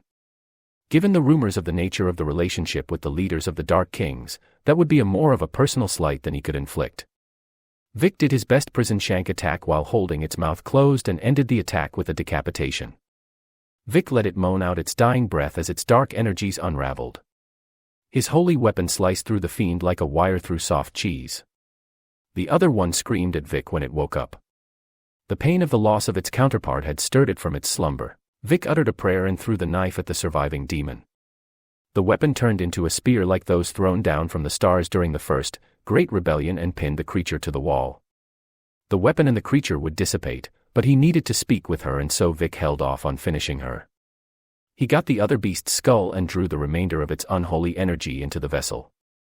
Like he would a victim of enhanced interrogation, Vic poured the blood onto the other demon. It happily lapped at the blood and started to heal. Easy, easy. I'm not going to kill you. Chapter 6, Demon Party. Can you talk again? We're going to make a deal, or I'll send you home. It's up to you, Vic said. At first the demon only squealed. If it squirmed, it would worsen the wound and risk spilling out more of its essence. You're dumber than anyone else in this town. When the Dark Kings get back, your soul will empower them and your body will be the Lord's vessel, she hissed. You need to stop worrying about what's going to happen to me and start worrying about what's going to happen to you, Vic responded. You come to my realm and my Lord's house and make demands. You are stupid, really dumb, she answered. Vic pulled out a plastic bottle of holy water. Like the blade it glowed with a blue light. The golden paint on the bottle, worthless in the mortal world, blocked some of this radiance and so a cross and the words, holy water, started to singe onto the beast's skin. Or rather they were the only parts of its chest that were not burnt, like when you draw something on someone in sunblock at the beach. Vic sprinkled some of the liquid on it. Immediately the creature's body singed as the liquid turned into steam. Stop it, she demanded. Vic stayed quiet. There was no point in wasting any breath this early into the negotiation. He kept sprinkling. Her protests slowly turned into whimpers. Eventually the beast's spirit was broken. Who do you serve? He asked. Vic produced a small stylus. It had the seal he used to bind such demons. A sigil he made long ago. One of his first. Binding weak demons like this one was similar to getting a low-level street dealer and using them to go up the ladder until you got a bona fide drug lord. Of course, to a young chaos magician, it was just one in a long list of mistakes that should have gotten him killed or worse, but it hadn't. I will serve you, she squealed as he pressed the wand into her skull behind her ear before she finished speaking. Vic pulled the spear from her shoulder and it reverted back to a regular Bowie knife. He poured some holy water on it and then sheathed it. He made a mental note to oil it later. If you are discovered, you will say you consumed your counterpart's essence. You will act like nothing else has happened. When the Dark Kings return and begin preparations, you will help them, and rather than maintain any enchantments, wards, charms, or spells, you will take into yourself the energies they expend. During the celebration you will veil my form and wait for further orders. Serve me well and you will sup on the souls of all those who profane this place. We will continue to work together. You will grow beyond the notion of demon, he commanded. It nodded and hid in one of the corners in the church. In the fleshlands the church was a simple, rectangular building. A stone-walled exterior. Reliefs that depicted the stations of the cross on the interior walls, now defaced and profaned. There were 7 wooden pews on each side. Some of them looked like they had been struck by lightning and were split down the middle. Others were knocked over. Only the 2 rows at the front remained suitable seating. Black curtains hid the passage to the rooms at the rear of the church, where the priests and altar boys would prepare for Mass. Before everything went to hell, the reflection of the sight in the spirit world was not that different. The same furniture in a similar disarray. Unprofaned, the place would shine bright with holy white light. How bright would depend on how strongly the congregation clung to their faith. Now it shone with the sickly green of hellfire or the bright red of fire, depending on the direction from which you looked. Vic went to the altar and pressed his hand into its non-corporeal representation on this shadowy plane of existence. It burned when he touched it. There was real faith in there, and Vic was not a faithful man. In particularly zealous hands, the object could do real harm to any magician, even a believer. Magic is forbidden in the good book, after all. But given his traditional, Mexican-American upbringing, he was not bothered beyond minor discomfort. At worst, Vic would have to buy some burn spray later. When he freed the item from its housing, it floated over his palm. Vic pulled out an old locket. Love is the greatest force in the world, as corny as that sounds. Even something as silly as the gift a schoolboy gives a schoolgirl when they're in 3rd grade was strong enough to hold a holy relic such as this. This couple did wind up being lifelong sweethearts who got married and had a happy ending, so really it was more than enough. Vic opened the locket and clasped it over the small piece of resin that had a splinter of wood. He squeezed it shut and the power was contained. The she-demon was filled with fearful revulsion. Normally hateful and angry, her demeanor changed dramatically in the presence of an object that could utterly annihilate her. When the artifact was contained, she was relieved to be free from its presence. "Stop that!" Vic yelled as she attempted to harvest more of her fallen counterpart's essence. He raised the back of his hand towards her and continued, "I need that energy. You're going to veil my presence later on, and your dead brother's essence is gonna be my camouflage." Vic lobbed a ball of magical energy, mana, at the body. Its effluence splattered all over the room. He uttered the words for the glamour that would use the energy to hide everything he had done. Vic put a considerable amount of his will behind it. He was sure he was a stronger magician than the Dark Kings, but if they were suspicious of something, they could eventually pierce the deception. Vic hoped they'd be reeling from their victory and unconcerned with paying too much attention to their surroundings. Still, he couldn't trust the demon. He turned to her and cast another illusion. A mirror image of her, which he then modified with some of her essence. Vic basically split her in two and bolstered her power with some of his own. The two of them were not as strong as they had been before. As long as they did not face any scrutiny, it would not be a problem. She whimpered as Vic took some of her energy. Vic returned to his room, keeping watch over his shoulder so that he'd be sure nothing was following him. Before he settled down, he was sure not to forget about setting up some sort of protection for his room. He pulled out a horseshoe from his duffel bag and hung it from the frame of the room's front door. It was a small, decorative piece that was too rusty to be of any use. It had hung over the front door to his grandfather's house and kept his family safe for years and continued to do so during Vic's travels. Afterwards, he had enough time for a shower, some beers, and a nap. He fell asleep with one of those shows that just has people dancing on a Miami beach in their swimsuits. Gotta love Spanish television. Vic felt he had prepared the best he could. Now it was time to wait and see if he was merely attempting regicide or if he would actually succeed. He heard scratching at the window around the air conditioner. Like a dog would make. Or wolf, rather. It had already gotten dark. No one in the pack struck him as the type of dog person that would brazenly report their victory when the job was only half done. He went to the door and cracked it some. The town was quiet. Mommy and Daddy were about to get home from work. No one wanted to have left a mess or get told on. And pretty soon it would be party time. A refusal to indulge would be taken as an insult, especially if you'd already done something to test the Dark King's patience. He closed the door, locked it, and turned around to see a large brown wolf standing on his bed. It was panting and looked filthy. Wherever its belly would make contact with the ground, there was matted fur and clumps of dirt. "Good news, I hope," Vic said, and the wolf wilted and whined. "I don't speak dog. You're going to have to change or something." The wolf yapped and hopped off the bed. She padded into his bathroom. He heard the water turn on and followed. "The fuck?" Vic asked when he easily defeated the lock on the bathroom door. There wasn't a wolf in the tub but an athletic woman rinsing herself off. She was solidly built. Not small or skinny, and she had no bulges or lumps popping out anywhere that didn't accentuate her curves. She had long, straight black hair that passed her thick, muscled shoulders and fell to the small of her back. It wasn't the mess that her fur was in her wolf form, but it was getting there. "Get out of here. I'll talk to you when I'm done," she insisted. She had the bestial glare in her eyes, but he only noticed that at the end of her command. It's my room. My shower. I can stand wherever I want. Plus, I've already seen everything, he joked. She threw a towel at him, then some empty bottles of shampoo, conditioner, and body lotion. Vic left in a huff. In about 5 minutes she exited the bathroom with a towel wrapped around her torso and hair. She stood in front of the dingy mirror and was frustrated as she tried to get the knots out of her hair. So, how did the fight go? Vic asked. I don't know. I didn't go, she answered. Then why are you here? He asked again. It's suicide. Maybe you have a death wish. Maybe the others do too. But if the wolf half is gonna get me killed, I think I'll listen to the woman half for a while, she said. She was really struggling with that hair, so Vic approached and tried to take the brush from her.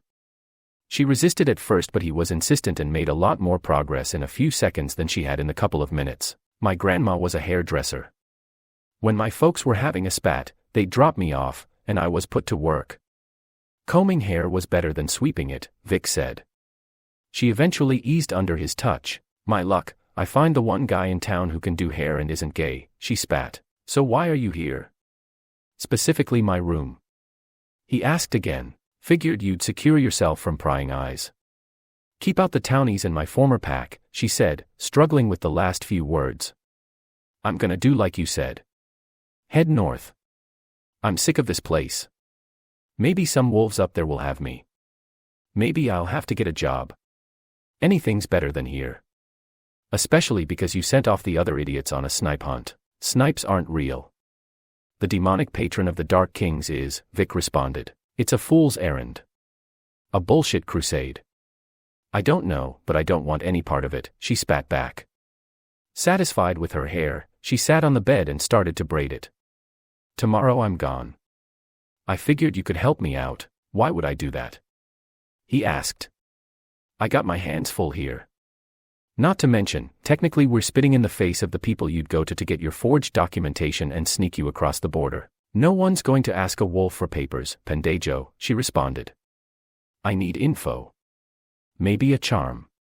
You're the one with the connections and magic tricks. I'd like to help, but I'm stretched thin as it is. If you waited a couple days, maybe, he said. She shook her head and unfurled the towel. Her ace in the hole. I don't have a few days.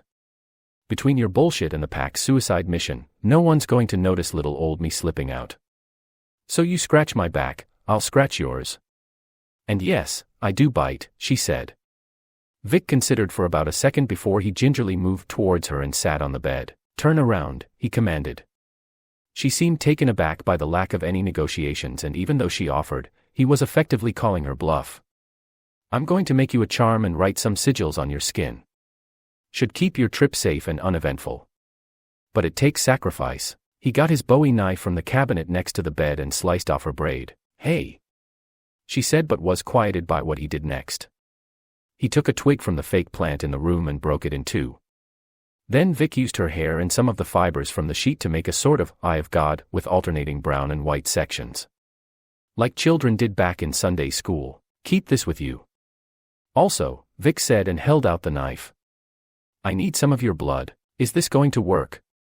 She asked. Probably, he answered. She held out her arm, but instead he nicked her thigh. With what was left of her hair, Vic smeared the blood that welled up into a sigil. Its shape was that of the smashed-together consonants of the Latin phrase Bene ambula et redambula, safe travels to you. With the infusion of magical energy and burning of the blood, her cut healed and the sigil singed into her flesh. Is that it? She asked. Just about, Vic said as he started drawing a circle on her other leg and knee with a finger. Do you have any clothes? I guess you can have some of mine, they should fit. Don't want to look too naked and afraid. You don't want to? She asked, leaving it unsaid. You're damn right I do, but I don't trade favors for favors. Call me old-fashioned, but that's not very romantic, Vic said, keeping his hands to himself. You've seen mine, I think it's fair I see yours, she answered, and the message was received. Chapter 7, Party Pooper. There was a clearing on the south side of town decorated with torches. About a dozen of them. Maybe more. Less prominent sconces were adorned with skulls of animals. Those forming a pentagram were decorated with human skulls. They'd been lacquered or treated to resist the flame, which consumed the oil-soaked rags crammed into the cavities of the empty vessels. Carved onto the bone were sigils, runes, and various phrases that had been once sprawled on the town's buildings and billboards. They must have prepared these torches recently or had them hidden away. Vic's efforts hadn't been pointless, but he still might get caught in a net of magical energy that would rob him of the element of surprise. An alarm was easier than a defensive grid. Chairs from everyone's homes had been brought for the festivities. They did not match, even those that came from the same house. They circled the site of the celebration. The older townspeople remained sitting, resigned to let yet another evil take hold of the town. To survive first. Live with themselves after. The Dark Kings didn't just count the young among their followers. There were older degenerates and revelers. Who, if they made too big a fool of themselves, or attempted to overstep what was allowable, had to be made examples of. The Dark Kings had presented a narrative of young versus old, but given that they had couched their takeover as neither revolution or occupation, they had to act carefully, if not completely rationally. The older citizens had, like their fathers and mothers before them, often been subject to the vicissitudes of cartel and government conflict. Sometimes both, concurrently. Their presence was demanded, but they did not partake. They could only watch their world go to hell around them. Most of the younger citizenry present seemed rapt or were bombed out of their minds. The complete range of mania was written on their faces. Some had to have been drugged into compliance. Of course this was risky. The premise for the Satanic pair's conquest was to free the town from hypocrisy. Forcing people to partake explicitly was one of the few things they could do to weaken their credibility in their narrative. But cults don't have very many restrictions on behavior, and so the Dark Kings definitely coerced the majority of the townsfolk in some way. Some of the youth maintained an inner conflict over the festivities and reluctantly drank until they were numb. Even if they thought it, these dissenters had to keep quiet about it. The Dark Kings promised freedom from judgment and morality. But if they offered the truth, why did so many have to be hurt? To die? Why blind yourself from the violence that was predicated by only slightly worse abuse? All appetites, not just inebriation and consumption, could be satisfied at the festivities. The gang's mantra had been written in graffiti: the word no was not allowed, and only the leaders of the Dark Kings could take what they wanted, wantonly. Some had been too young to legally offer consent, but there were no laws besides those of the Dark King's patron, easily couched in sybaritic revolution. Some teenagers resisted the rules against victimization and were dealt with harshly. The two Dark Kings only found physical pleasure in one another's company, and so they did not subject anyone to their appetites. Not yet, at least. They were still in the honeymoon phase. No doubt the wound was still fresh over the framed priest's execution. They would need complete control over the population before they could resume the ritualistic exploitation that had empowered them. It might not come to that. They had enough blood from collateral damage and making statements to fuel plenty of spells. The kings sat at a table at the head of the party. The drug buffet was set at a table near them. This didn't mean that there wasn't a considerable portion of the assorted substances directly in front of them, and that if they wanted to partake they had the indignity of getting up. Young teenagers brought their food and drinks. All of this was out of deference. The two leaders refrained from indulging. They basked in their superiority over the group held wrapped under their thumb. Their lieutenants and soldiers were not so restrained. Friends. Followers. We have always maintained that we are just doing our job and practicing our faith. For this people like us are prosecuted, the one in priestly attire who called himself Papa Muerte said. He was soft-spoken. If one had not witnessed the effect it had on the crowd, it might be considered weak. Unlike his partner in crime, Papa Muerte had the gift. Even before connecting with their demonic patron. Because of the infernal investiture, his power was considerable despite his relatively young age and limited training. Magicians that find their way into the church are treated harshly. Bent as far as they will go to see if they will break. If they do, they're burnt at the stake. If their faith withstands these tests, they are trained in the holy art of theurgy. If you're in Europe, you have the chance to go to the Vatican archives and see some truly ancient texts. Mere copies are provided to those on this side of the Atlantic, but such sanctified documents are very useful for study. It's like the difference between learning with a slate and piece of chalk or a tablet computer. You can do it on your own, but if you don't know what you're doing, you look like a monkey. Training expedites the process. Bad eggs fall through the cracks. Or nuts, if you don't base your childhood off of 70s Wonka. From the looks of his style and the way he decorated his den, Papa Muerte had fallen in deep with the Santísima Muerte somewhere along the line. Maybe a relative had initiated him into the cult. Maybe he got turned during a routine exorcism. Since he couldn't make use of this knowledge, Vic's curiosity was merely academic and not very strong at that. All that mattered to Vic was that Muerte wound up here and hooked up with his partner, Don José Quiñones. Don José wasn't naturally gifted with magic, like most of the world's 7 billion people. The small percent of a percent that are capable of using magic claim any number of sources for the gift. Dragon, fae, demon, or angel blood in one's ancestry. Being abducted and escaping one of the other realms. DNA, some say. Magical parents usually have magical children. Those who aren't born so blessed can learn some basic hedge magic, slowly. Cures and potions are mostly science, given a little kick of magically active ingredients. So that's an easy enough start. Or you can sell your soul and get into the magic business. Vic hadn't identified Don José and Papa Muerte's demon patron. They didn't leave any sign of his true name lying around. No proper seeming nouns written on the walls or on anyone's body in Latin or Hebrew or some ancient, lost language. The bound demoness couldn't reveal it without making Vic's preparations and hold over her known to her parent. Their patron wasn't Santísima Muerte. That was just a regional version of death, and death doesn't need any help, nor does it offer any gifts. It was likely a reaper or psychocomp who got bored and hungry and went rogue. Death can't do all the work himself, but his assistants are just spirits like anything else. They can be coaxed into deals and corrupted when they move outside their expected roles. Corruption of spirits isn't the same as the spiritual corruption mortals face. The lines are clear and inviolate for ethereal beings. They stick to their realms and do their job, almost mindlessly. Sometimes one of them is created a little off. Or it gets jealous of the free will that belongs to those ungrateful apes it watches during its idle time. So the spirit does something unnatural. It doesn't do what it's meant to do, be it guide souls to the next realm, foster life in a pool of water, or power a campfire. It does the opposite. It makes the water stagnate. It neglects its duties. It takes the souls for itself and hides them at a place that becomes haunted as a result. One day it might accidentally destroy a weaker soul and consequently gets a taste for perversion and sin. This leads these spirits to interact with other beings who are either themselves perverted or creatures of which no one's meant to interact. One day a spirit cannibalizes one of its own and it gets stronger. At that point it's not necessarily bad when it starts to act like a child addicted to the rush that anyone might feel when they start breaking the rules. But when it imbibes a contradictory or complementary urge, it's changed forever. The psychocomp likely found a demon of envy or greed. Maybe lust.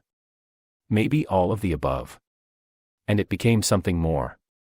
Something twisted. It grew in power.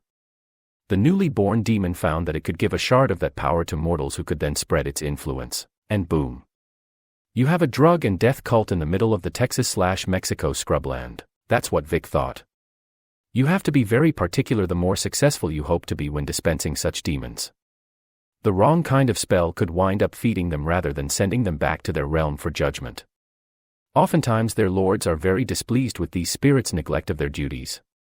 Contingencies are in place to get things back in order. Vic was not the first or the last line of defense against these spirits, but he considered himself an earlier, lethal contingency.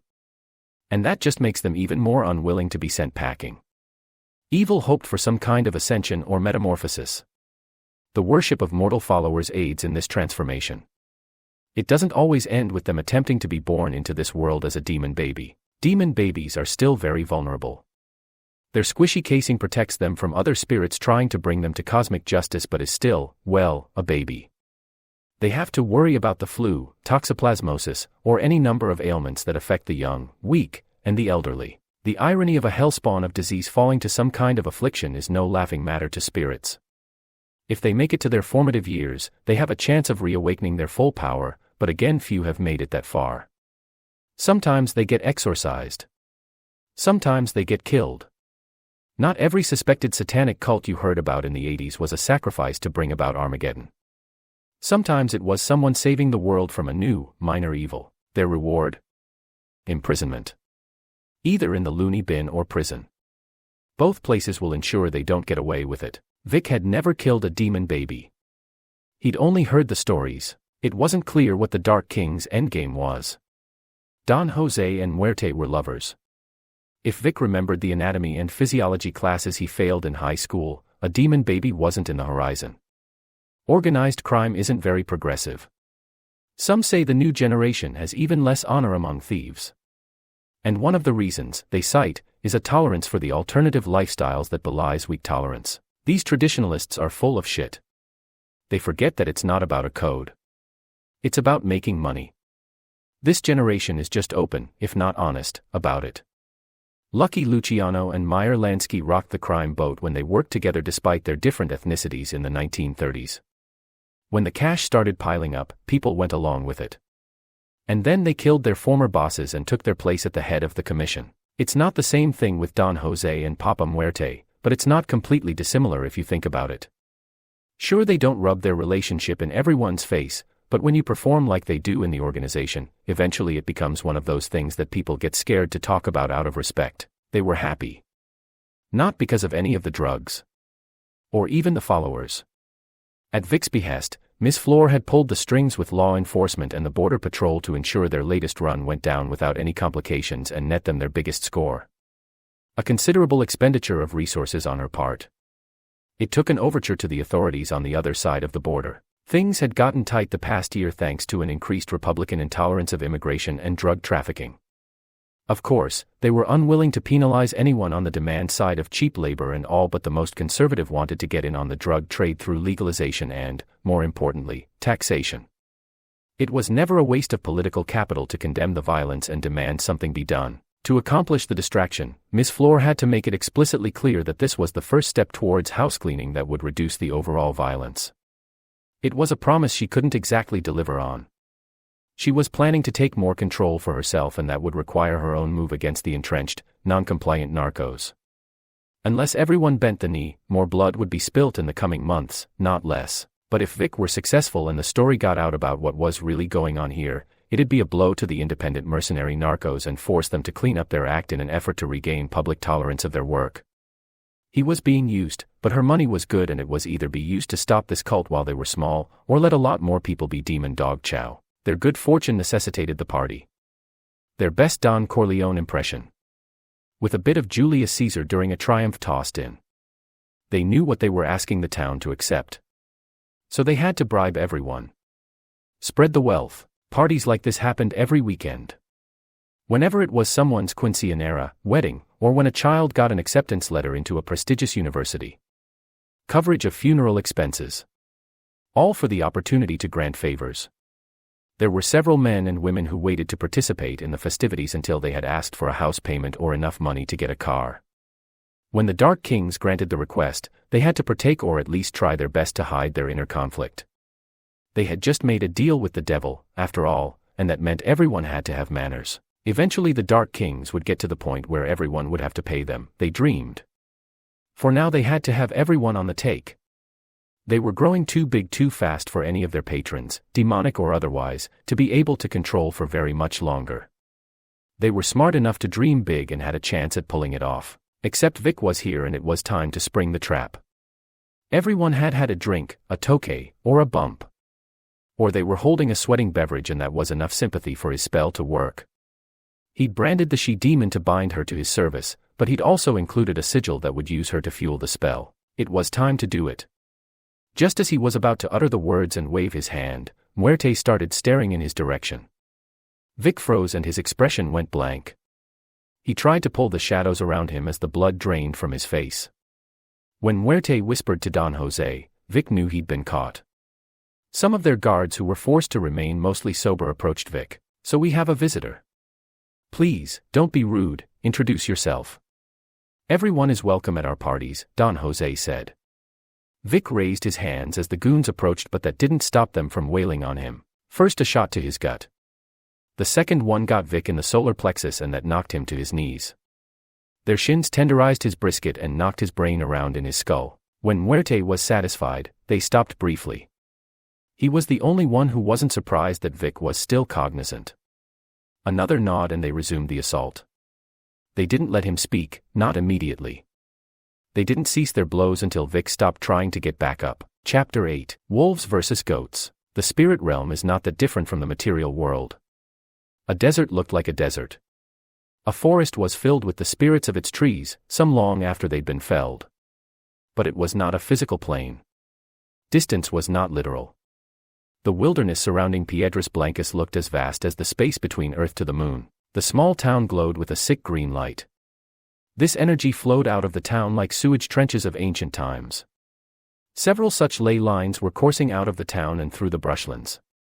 They all led to the lair of the demonic patron of the Dark Kings, or the seat of its power, more appropriately. The streams of energy flowed into nooks at the bottom of a mound. It was similar to those earthen structures of the ancient Maya in Koba or Chichen Itza. Corpses, bones, and other tribute was formed into a large seat for the demon. The currency, jewelry, other assorted valuables, and body parts had been melted or crumpled together. I know you're there. Show yourselves, you putos, the demon demanded. It wasn't a corrupted spirit or a human who'd sold their soul. It was an out-and-out demon. An angel that had sided with Lucifer when the first rebelled against God. Even before being corrupted, its kind embodied the baser aspects of corruption and decay. What would become sin? Similar to how Lucifer's name and nature was a corruption of the brightest of God's angels.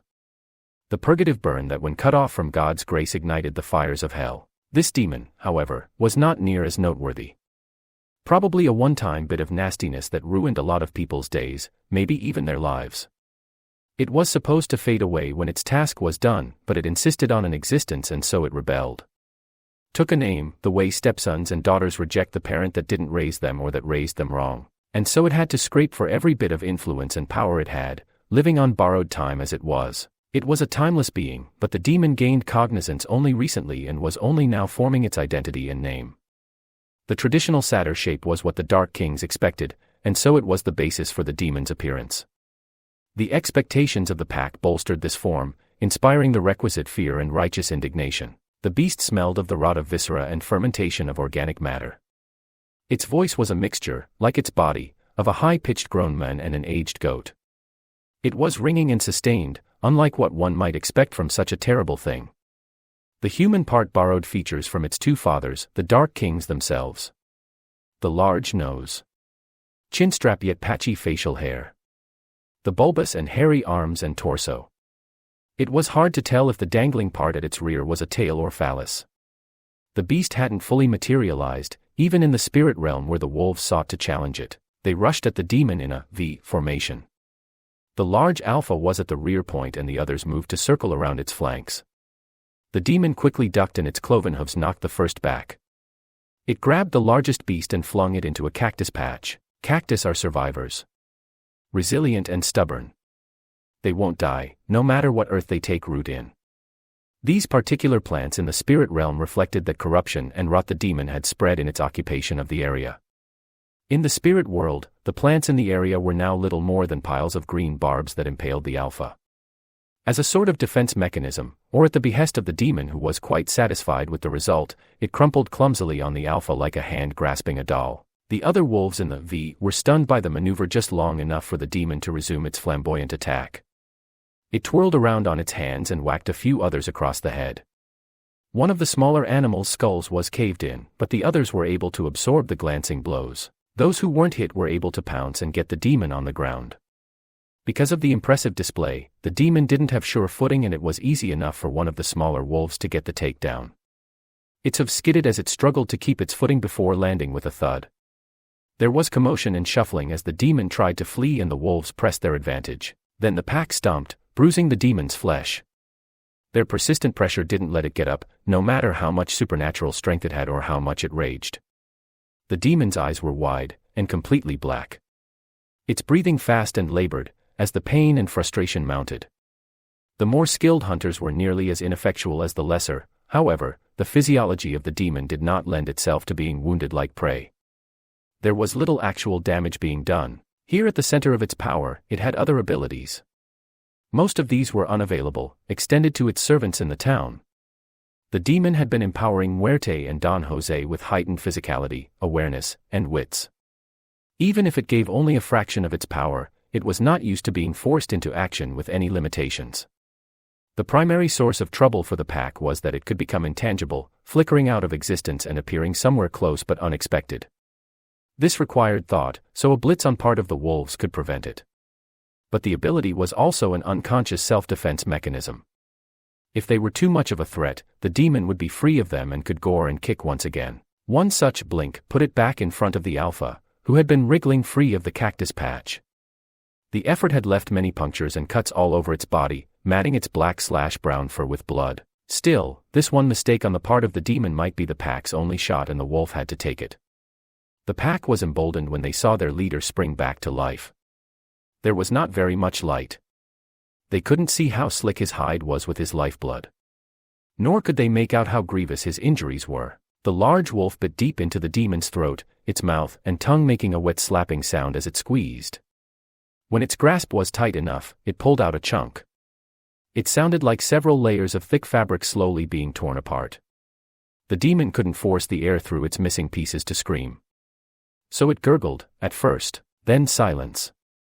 The struggle ceased, save for the occasional twitch and scuff of the ground.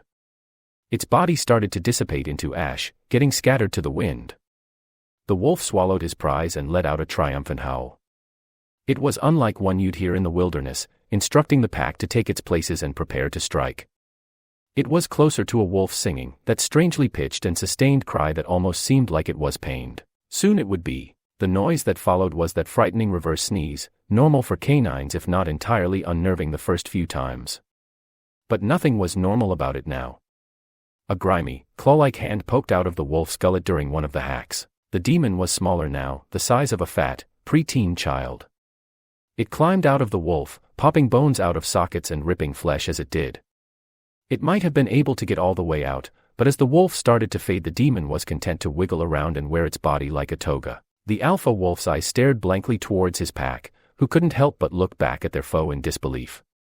The demon slid the wolf's paws over his own hands and charged at the others. Both the wolf and the demon were creatures of spirit, so while at first it seemed as though it was dressing itself in the skin, it was actually merging with the dead creature. It fought clumsily, unaccustomed to the claws or the smaller size. One wolf's throat was punctured with a clawed jab. Another was grabbed by the opposite hand and punted about 20 feet away by the demon's still powerful goat's legs. None of the initial wounds were fatal. The demon's lack of finesse was compounded by its overconfidence. At this point the fight was a war of attrition and the demon would eventually win.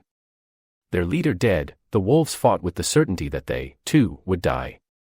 But they were also determined, taking any opening the demon provided them. A lankier wolf decided to spare their leader the indignity of being a part of the demon and, reluctantly at first, nipped at the demon's new wolf hide garment. After some effort, the flesh tore off and the demon bled his magical essence like a fresh wound that had been bandaged but then had the cloth removed. The demon didn't realize his vulnerability, and the careful attacks were easily responded to with more clawing and kicking. They had taken too much damage to their bodies and their spirit to win. All they could hope for now was that their assault would result in fatal wounds. That there'd be no survivors on either side of the conflict. Surrender. Drink my blood.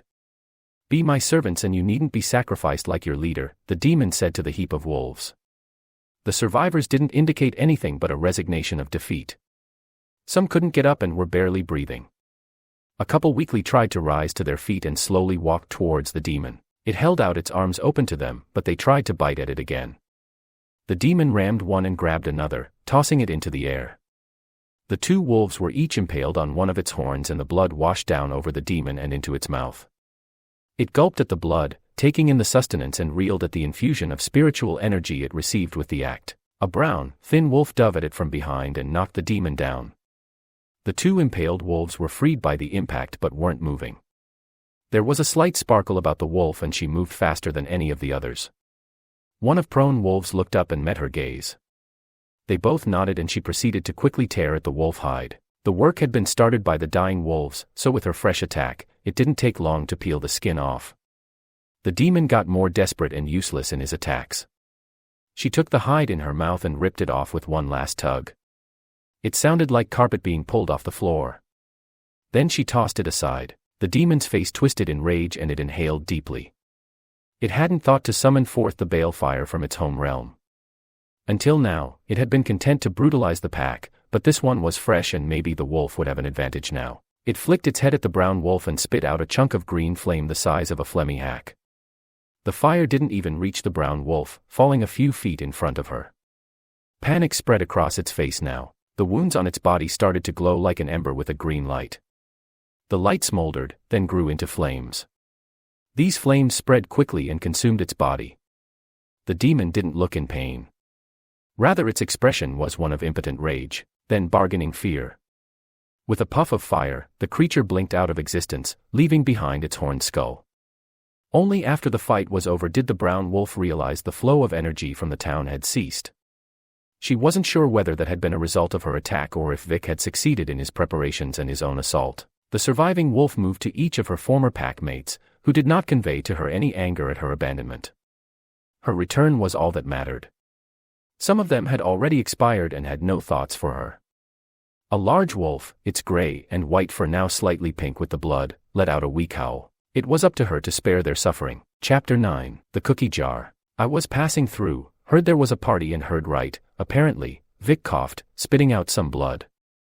He expected this sort of thing if he was caught, so the defense he used was an instant heal charm. It would let him take the damage, integrate some of the blood spilt into the magical toll, and help him recover relatively quickly. If he suffered something fatal, he would merely be rendered temporarily unconscious. But he'd wake up. Unless they dismembered him. He let out a groan. He hurt everywhere and wasn't sure if his magic was working like it should. The fear was helpful and would him keep sharp. He was very scared. No one just passes through here, cool arrow, one of their guards said with another kick. He was stopped too late from getting in another shot. You folks gonna let me speak or just kill me now? I thought everyone was invited to partake. Vic asked, waving towards some of the white powder on the table. He never had a drug problem, he maintained like those who had drug problems maintained. He would qualify his behavior as use rather than abuse. He was in trouble, so Vic figured he might as well enjoy his last few moments. In some places, under the purview of the criminal subculture, a line or a toke is a ticket inside. People assume you're not the law or at least that you're a dirty cop if they see you get high. Organized crime, like magical society, is based on shared sin after all. So Vic took one of the butter knives and shoveled some of the white powder into his nose. His movements were watched closely, until he had the dull utensil in his hand and made the drug on it disappear with a sniff. Vic hated stuff up his nose. The powder cut its way into his blood through the roof of his nose. It kept itching but was also painful and dry. The rush was immediate. His heart beat faster. Too fast. Vic felt good again. He felt great. It wasn't merely the stimulant's normal effect. Each of the drugs has an effect on mundane human beings and an enhanced, not altogether different effect on magic folks. Instead of just being hyper, Vic's sense of time and the flow of energy slowed. He could feel the throb of his magical baubles, as well as the aura of death and evil waft off of his foes. He slapped his cheeks and shuddered. It was as much an attempt to disarm his foes who outnumbered him as it was to not consider just doing coke for the rest of his life. He wrestled control of himself back from the intoxicant. For a few minutes he would be better at everything. His mind faster. The cocaine didn't just give him enhanced perception of the supernatural, it also let Vic rattle off several spells in a few seconds. Had it been cut with some form of hallucinogen, he might have gleaned some insight into what might happen. Whether or not he'd make it out of all of this. Vic hoped it would be enough to just be faster. Okay. I wasn't just passing through. I heard about your party. And I heard the rumors about freaky deaky stuff going on. I'm like you, Señor Papa Muerte. We didn't go to the same school, but neither of us went to Hogwarts, am I right? Vic asked, doing his best impression of Sean Penn from the 1980s. It took a while for some of them to get it, and many of the audience didn't speak English, so they just wondered what he was saying. Want me to kill this pendejo? The welcoming goon asked. Don Jose looked like that was going to be an affirmative, but when he figured out what Vic meant he looked to Muerte. The dark priest shook his head. Yes, you got that boldness that means you seen some shit. Or you're just crazy, he said. What do you call yourself, Hogwarts? Vic Fender. I do work on both sides of the border, Vic offered. He held out a bloody hand and was left hanging. That's a stupid name, the goon said. Many agreed, except the similarly challenged Papa Muerte. Think I've heard of you. You do exorcisms and shit, Muerte said. We are not in need of such services here. Oh, that shit just pays the bills. Look, I was just following a lead. Said that there was some dark magic here, and when I'm freelancing I just see that as an opportunity to learn something. Or have some fun, which if your invite is still on the table, Vic said. Prove it. Don Jose interrupted. Muerte was not too pleased with someone possibly challenging his position as top wizard, but he had to display solidarity with his partner. Yeah, prove it, pendejo, yelled the goon. He wasn't the biggest one, but Vic could tell he wasn't well liked among his crew. Just kept around for how good he was at beating up people who he was told to beat, and swinging from people's nuts the other time. Vic had to be precise with the attack. He couldn't drain himself of all his energy against one foe, so he tapped into the dark energies of the place, as well as those of the revel. He traced the sigil in the air and slapped the air at his target. The goon found it hilarious, and the others did too. He approached Vic, slowly joined by some of his fellow goons. He stopped mid-step and snorted. Then coughed some. His nose started to bleed and he coughed some more. He angled forward and projectile vomited a mixture of soda, blood, and bile. He had not partaken of any of the festivities and so his belly was empty. The first batch surprised him. He stayed on his feet, initially. He didn't wilt until the contents of his stomach were completely empty, and proceeded to dry heave in a heap when he had nothing left. One more incantation, a curl of Vic's fingers into letters that spelled out the word wretch in American Sign Language, caused him to curl on the ground where he had deposited the remainder of his fluids from his other end and passed out. Is he dead? One of the goons asked. Don Jose mirrored his concern, with his hand going over the pistol at his side. He looked to Muerte. He'll be fine. Well, shitty in the morning. How shitty is that gonna be? The hangover but none of the fun. Vic added. Like the second two movies. Don Jose looked again to Muerte and the priest nodded. So since you found out what's going on, I trust you'll be on your way. Don Jose asked. Like we said, there's no need for exorcisms here. We're not hindered by backwards values. Well, more power to you if you've got a place that welcomes a different way of life. If your fun powder here is any sign, you do all kinds of important work that helps people get the most out of their boring, miserable existence, so keep it up, Vic said. They poured him a drink and held it out to him, then took glasses for themselves. A toast then, to health and fortune. We have it here, and we share with our people. May you find it wherever you wind up, Hogwarts, Papa Muerte offered. Vic toasted his glass. He didn't want to find out what they put in his drink. The cocaine helped him now. His enchantment had kept it relatively inert, if a little unpleasant. When he thought to stop sustaining the spell, he felt the drug already coursing through his system. It bolstered the effects of the spell he used to slow time. Only Papa Muerte and Don Jose were unaffected. But Vic's actions still surprised them. He threw the glass to the ground and slid the wand out of his sleeve.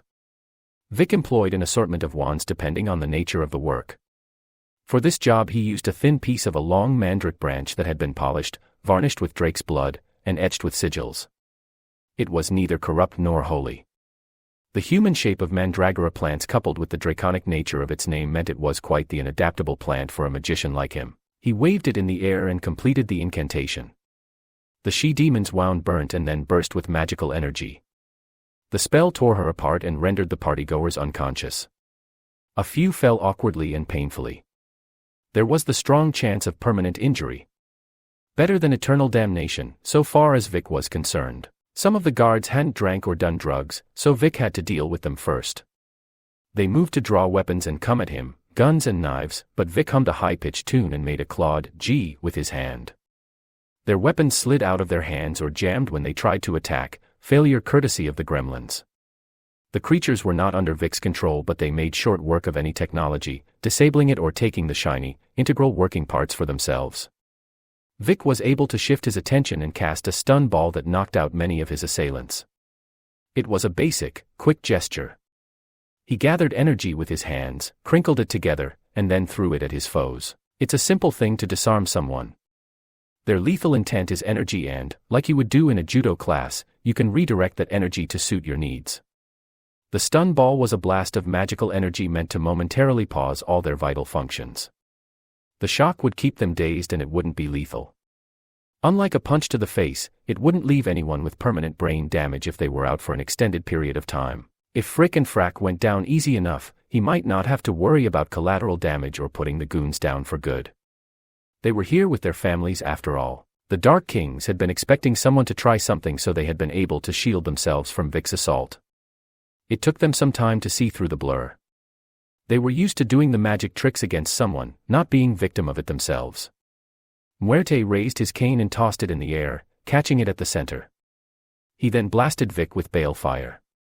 The fires of hell aren't actually flame in the traditional sense. It's more like a black hole, or rather the traditional, misguided view of what a black hole is. When you're summoning demon fire, it's like you're drawing forth demon blood from its source and setting off the combustible material with a spark. This is what gives the subsequent flame its unnatural greenish hue. Vic had used quite a bit of magic already. He couldn't absorb the blasts, so he had to dispel them. It was 2-on-1 and those weren't good odds. Don Jose drew a Scorpion submachine gun. It spat out lots of bullets quickly, but did not take very much effort to deflect. Vic was relieved at the sight of the small, inaccurate weapon. Had Don Jose picked up an assault rifle, Vic would have considerable trouble swatting away the deadly gunfire. A Scorpion is what's called a spray-and-pray firearm, flashy but not very effective unless you were engaged in a duel against the side of a barn. These thoughts did bolster Vic's certainty that the magic barrier would hold, but he still flinched when a bullet flew too close for him to not react like anyone, magically protected or not, would in such a situation. The Brujos' blasts of energy were bashing against one another. Their means of controlling the energy was reflective in the colors that shined from the blasts and illuminated the immediate area. This was based on their traditions. Though Vic was a chaos magician, his use of magic was hardly dark or insidious, save for his feeding off of the area's background energies. He was shooting a bluish-purple lightning that was tinged with the corrupt energies that Vic tapped into. Papa Muerte was a practical hydrant, spouting balefire instead of water. The corrupt, oily sludge of a blast bled out of him and towards his foe. Thanks to Vic's prior efforts, he'd been cut off from the source of his power.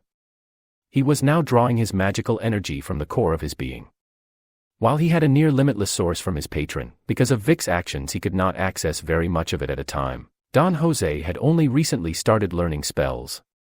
His connection to their infernal patron manifested itself in the good fortune they had on their runs, during his fights, and through a slight enhancement of his physicality and confidence. Start exercising and if you last more than a month you'll stand up taller and have less hang-ups about talking to people. He'd shed the inferiority complex that came from being a smaller person. He was no longer plagued by the figurative demons of addiction and inadequacy that started all those fights and was the source of all that jail time. He grew frustrated and approached Vic. They had the edge because of Vic's divided attention and how he burned through the drugs in his system. Don Jose could not engage Vic too effectively. Were he to interrupt the stream of magical energy between Vic and Muerte, he'd quickly get destroyed. Vic tried to use this to his advantage, but it was difficult for him to maintain an effective energy output and dodge Don Jose's blows. With each swing, Don Jose got closer to landing a strike and even the misses sapped Vic's magical shielding. The desperation and fear bolstered Vic's strong emotions can be focused into magic. But Vic couldn't ride the wave of these emotions for very long without being overtaken by them. Or by the inevitable adrenaline dump. Feel that, Papa? How you can't get more help from your poppy? Vic teased and tried to fend off Don Jose's blows with his own now magically inert Bowie knife. Vic's voice had risen in pitch slightly, a tell he was aware of and hoped wasn't noticeable in the middle of combat. You know there are rules to magic duels. You and him tag-teaming me like you do your fun boys for initiation will disqualify you from appealing to your big daddy for help. You can't cheat like you're doing now. More dodging. Don Jose wasn't buying it, but Muerte heard some truth in Vic's words. When I win, think of how much of a bitch you'll look like when it gets out that I took both of you down. Your only chance is if you play fair, and really there's no shame in me winning any other way. Won't get some of your power if I don't take you down the right way. You're full of shit, pendejo. Don Jose shouted as he alternately slashed at and tried to pistol whip Vic. He got some of Vic's arm and stomach and would have cut out a bigger chunk, but then Muerte spoke up. The blood that welled up from these wounds bubbled and steamed off of Vic's body, sizzling flesh and keeping more of it from spilling out. The blood flew from the injuries at Don Jose. Don Jose saw the wounds before he felt them and almost dropped his weapons in horror. A duello arcana is not interrupted before a winner is determined without great cost. Let me handle this, Don Jose. He's right. There's not as much magic here. We're doing this wrong and well, if I win I get to dictate terms of the victory. La Madre will be quite pleased with the sacrifice of a bitch-ass wizard. Muerte had stopped blasting Vic. Vic could have gotten a cheap shot in, but when the bursts of energy ceased he lowered his wand as Muerte did and ran a hand over the wounds that Don Jose had inflicted on him. Burnt flesh and caked on blood. There was a knowing look between his opponents that Vic assumed was voiceless communication, punctuated with a nod by Don Jose. Vic reached into a front pocket on his jacket and pulled out a plastic bag filled with a cream that he burst in his hand and proceeded to rub over the wounds. Were it not for the exchange between his opponents, Vic's sleight of hand might not have been enough to conceal his application of the healing salve. Don Jose's bad intentions didn't leave his face or his body language. He still wanted to kill Vic, but he and Papa Muerte got in here by offering a united front. Even though their men were incapacitated, the foundation of their relationship was a deferential partnership where the one who was the expert in a situation would get the say and the other wouldn't second-guess him in front of anyone else. They'd have made great parents of the Antichrist. Muerte held his cane in front of him and bowed. It was a twisted bit of mesquite the length of a human leg that had been polished smooth with a heat that did not consume. He used his walking stick for this purpose. Likely it was an ancestral artifact. Vic hadn't seen one like it in a while. Then Vic also raised his wand, the focus of his magic, in response. The inscription was an impressive-looking Proto-Latin script that integrated Mesoamerican engravings on a twisted and gnarled bit of petrified wood. There was a golden handle at the top and a silver foot at the other end, so he'd be quite effective at fighting a range of supernatural creatures. The script glowed with power from his patron. Papa Muerte acted first, wailing like a banshee. The sound hadn't actually boomed from Muerte's mouth, the gesture was just the last part of an incantation to open up a realm where the dark priest kept a number of bound, tormented spirits. Vic raised his arm in front of him as he was assailed by a number of apparitions that were unleashed by the call. Arm hair was alternately grayed and turned brittle before falling off after it was singed with a bluish heat. Some of Vic's gear that wasn't thoroughly enchanted similarly decayed or was consumed. Mostly clasps, buttons, and bands of containers. The perspiration at his temples and forehead was from his strain and nervousness, not from any heat. It was consumed by the frost of death that Papa Muerte was unleashed on him. There was more than enough of the residual energy that Vic had not thought to deal with in his preparations. Even without access to their demonic patron, Muerte was a real threat. Vic had to fight dirty or he'd die. When Muerte relented so that he might check on the state of his foe, Vic whispered "Oh hose," as he flicked some of his dried blood at the priest. It was consumed in a tuft of smoke like when hair is ignited, and the gesture resulted in a small explosion in front of Muerte's eyes. The priest had tried to blink, but he wasn't quick enough and soon he had his eyes wide open as he tried to see something. Don Jose had put on sunglasses so that he might witness the fight safely and was overcome with anger when he saw his partner blinded, perhaps permanently. He readied his scorpion and actually took the time to aim at Vic. He paused at the sight of the Bowie knife flying at him. Vic's blade found its way into his throat. He had enough life left in him to squeeze the trigger. A few other bodies thudded to the ground with his, but none of them were Vic's. "See all," Vic said to Papa Muerte, and with a snap of his hands the priest's vision was restored. His eyes confirmed what his heart already knew, and the desolation became more evident as he turned his attention away from Vic and towards his partner. Don Jose was dying, but Muerte had seen him take worse injuries in the past. Their patron had kept the both of them alive despite mortal wounds, but now that he actually was paying attention, Muerte could only feel abandonment from the two most important forces in his life. "You pendejo." Papa Muerte tried to yell, but he wasn't sure to whom he was directing the slur. He fell to his knees and braced himself on his cane. He came more completely into Vic's view, who had himself been similarly knocked down. Albeit with a more direct but less harrowing assault than losing everything that was important to him. "Give up," Vic half asked and half demanded. He narrowed his eyes at Muerte and kept watch for any sudden movement. He couldn't tell if the priest was truly broken or was still a threat. He didn't feel any change in the flow of energy in the area in preparation for a spell, but that didn't mean Muerte didn't have enough desolation inside of him to unleash one last torrent of pain against Vic. "There's nothing left," Papa Muerte said. When he sat next to Don Jose, lording over the party, the priest was erect and certain. Now he was a heap. A pile of dusty, black clothing. "How did you?" "I'll tell you, but toss me your wand." Your cane," Vic said. Papa Muerte looked at the chunk of wood like he was reading words in another language. What once resonated with meaning and power now was inert and confounding. What are you going to do to me? You've taken everything, Papa Muerte maintained. When he stopped talking, Vic cut at the ground with the point of his wand. He scribbled an F, an L, and an M on top of one another. The sigil unleashed one last blast of green flame from his own wand that erupted from the tip like water out of a ruptured water main. It wormed its way towards Muerte and struck him in the chest. Muerte's gaze shifted between Vic and his wound. After he accepted that Vic wouldn't answer his questions, his face bore the expression of betrayal and shock at being outplayed. His soul had not yet separated from his body. Were he not so surprised or untrained, he might be able to animate himself. It took a few attempts for Vic to stand. The first time he merely lost balance and fell on his ass. He sat there, still, watching Muerte. The priest was mortally wounded, but he would not immediately expire. Muerte felt around the hole in his chest and could fit his entire hat in there, but stopped short of putting it completely through. He also couldn't stand, so he crawled over to Don Jose and put an arm around his partner before his movement finally ceased. Vic forced himself up and moved as painfully as he could to the priest's cane. He used it to walk the rest of the evening. It was a sturdy, well-made cane. When he was certain that Papa Muerte was dead, Vic used both of the wands to wake up the townsfolk. The goons were starting to come to as well. Ladies and gentlemen, children of all ages.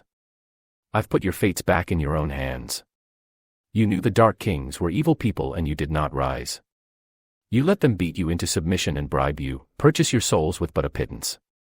Indulged with them in these celebrations. The worthy of you were sent to the next world having proved themselves, all who remain. You all must earn salvation. Or fall prey to such figures once again. The priest you all lynched and burnt was an innocent. These two set it up and your souls are stained from that crime. Their patron was not the saint of death, but a demon who would move on when he was done profaning your hometown. What I'm saying is, what happens next is up to you. I was sent here to cleanse this place. I have stopped the people responsible for it. I was hired by the Cortina family to set this place right with God. So if you want them to see that they have achieved their goal and don't need to wipe this place off the face of the earth. Vic trailed off. Vic was channeling the divine white here, or rather using a basic spell used by traveling reverends that enabled them to be heard by everyone who was listening. Despite his poor Spanish, the townsfolk understood. They were in rapt attention and the goons were both transfixed and overwhelmed with fear when they saw what he had done to their bosses. He had to speak quickly. He only had a finger in the dike, and soon his enchantment over them would fade and their emotional response to torment and injustice to which they'd been subjected would inflict itself on whomever was closest. It'd be a good idea to put the goons in front of him before they were able to get the pitchforks and torches. Purge from yourselves any who collaborated. Those who won't offer the necessary acts of contrition must still pay. The Cortina family will be here soon and place someone in charge of this gateway. If they are satisfied with your efforts, they will clean up and then let you all get back to your normal lives. You have my word that you will have a chance to prove yourselves contrite. But not if the guilty among you remain unpunished. Vic said as he glanced to the goons. The people seemed to understand. The mob did not approach him, but they were tense and coiled nervously. Vic nodded and made his exit. He didn't need to see what would happen next in the name of justice. The mob wouldn't stay cowed, nor did mobs have a good record with witches and wizards. Chapter 10, Coco Nostra. Flor invited Vic back to her house after receiving verification from her men that the job was done. He was surprised she lived up to her word. Not so far as the pay was concerned. If you made it look easy like he did, the cartels paid up. They liked quick, punctual business dealings. Professional. And I was a fucking professional. He thought. No, she had been an ice queen during their negotiations and Vic didn't expect her to bite when he expressed interest. She still might not. This could be a setup to get her money back, the way gamers will hire assistants in video games, only to kill them and retrieve the money when the quest was over. Vic didn't suspect that. Miss Flor was a classy lady. She might have trouble in the future and he could always use the work. Some casual sex won't ruin that, but an outright betrayal would. It wasn't the most impressive palatial estate or hacienda he'd seen in person. Wrought iron fencing broken up by columns of brick. Busts of lions at the prominent ones, and urn-shaped stonework on the lesser pillars. Despite the brown, rocky ground in the surrounding town, her couple of acres had bright green grass and several shade-providing trees. Old, not ancient. Transplants. No native species. They grew too high even if they weren't so advanced of age. The shrubs and bushes were well maintained. No gaudy fountain or lake. A gazebo in the back. A patio with handcrafted furniture made of thin branched plants twisted into chairs and a table. There was little sign of decay or decline, but nothing was truly new either, save for the tiny security cameras. A hanging plant or decoration usually hid them, and they were state-of-the-art. As were the small Bose speakers attached to the wall broadcasting a Spanish music channel from satellite radio. The volume was kept at a low level conducive for conversation, but even so, they were capable of a full, loud sound that could be annoying to Floor's neighbors were she not such a pillar of society. People like her could and did rule their domains through fear. Usually the less confident soldiers and capos made shows of bluster to keep folks in line. Shakedowns. Giving off a generally rape-y vibe to any attractive young girl in town. Little boys playing at being men. Not all of them. Just the insecure shitheads who try too hard at the machismo thing. Floor and those respectable drug lords didn't just spend their money on BMWs, gold-plated guns, and getting into the amateur zoo business. They insinuated themselves into the community. Built roads. Schools. Theaters and galleries. Sent kids to college. Gave loans when no one else would. Everyone was on the take, and so when the law came into town, no one snitched. It's like when terror groups in the Middle East or organized crime in Asia help out after a natural disaster. They're there first when things go wrong, so who are you going to trust? An outsider or one of the community? And decent folk don't have to worry about broken kneecaps and thumbs unless they were chiefla though. These modern days nobility have the same problems with their kids as the ruling class of the past, so even if they are positive forces in their community, all it takes is one generation to fuck it up and you go from King Richard to Prince John. Vic suspected Floor and her cousin were good people. Except for the whole drug lord thing, Floor was at a disadvantage when it came to climbing up the organizational ladder. She occupied a position of respect and wealth. Her cousin came from considerably lower status and entered the organization against the wishes of his immediate family. Her father discouraged him at every opportunity and by every means short of physical intimidation, but Hortensio was one of the few low-level thugs that understood how to act and knew how to operate. Unlike the other scions of the ruling drug lords, you weren't going to hear about Hortensio Guadalajara posting pictures of his haul on Instagram or Twitter. You wouldn't be able to track down his BBM code as easily as some. When he was younger, he had been in the news as a result of his participation in the Summer Olympics. He represented Mexico in various track and field events. Vic could see a picture of him in his Olympic attire from hanging on the wall amongst other family photos in Floor's living room. He was of average height, dark-haired, and a fairly attractive man with some family resemblance to Floor.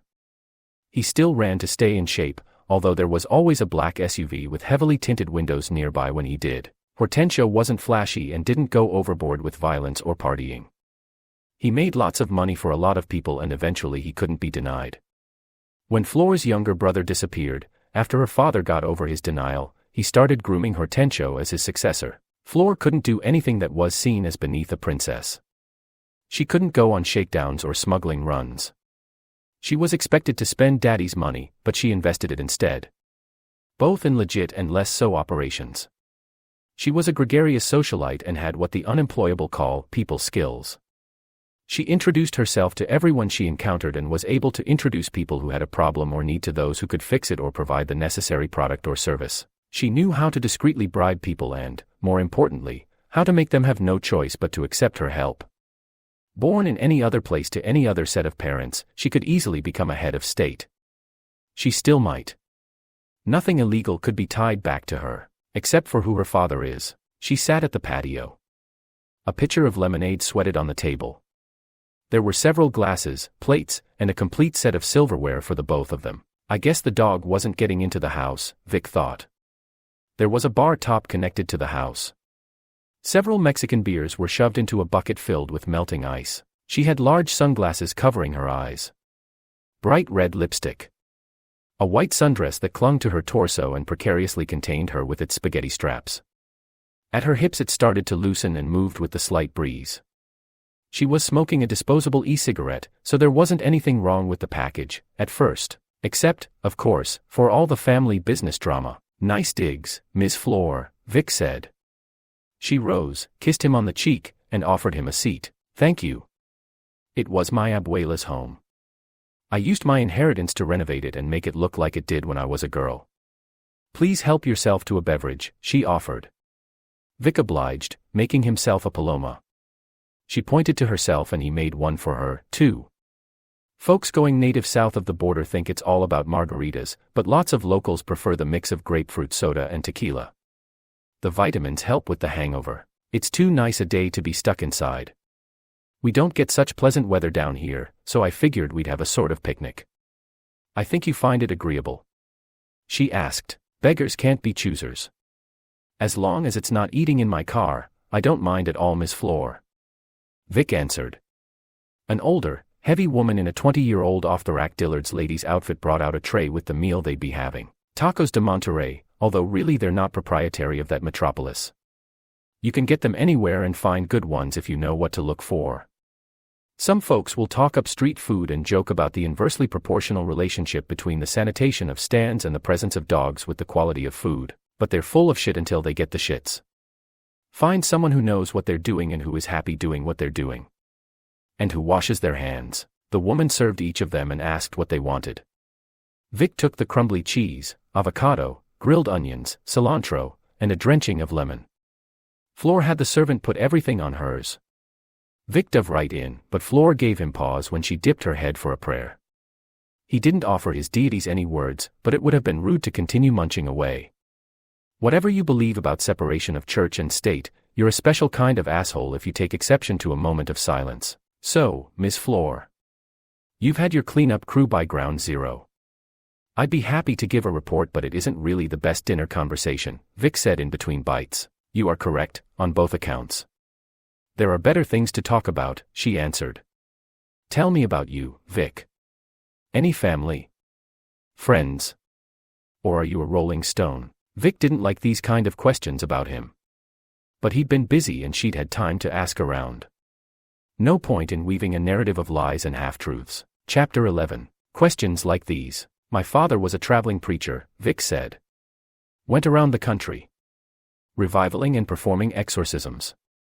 A pretty straightforward, corn-fed theurgist. So he cured the gullible, sick, and performed miracles, she responded, not missing a beat. Vic smirked at her quick wit.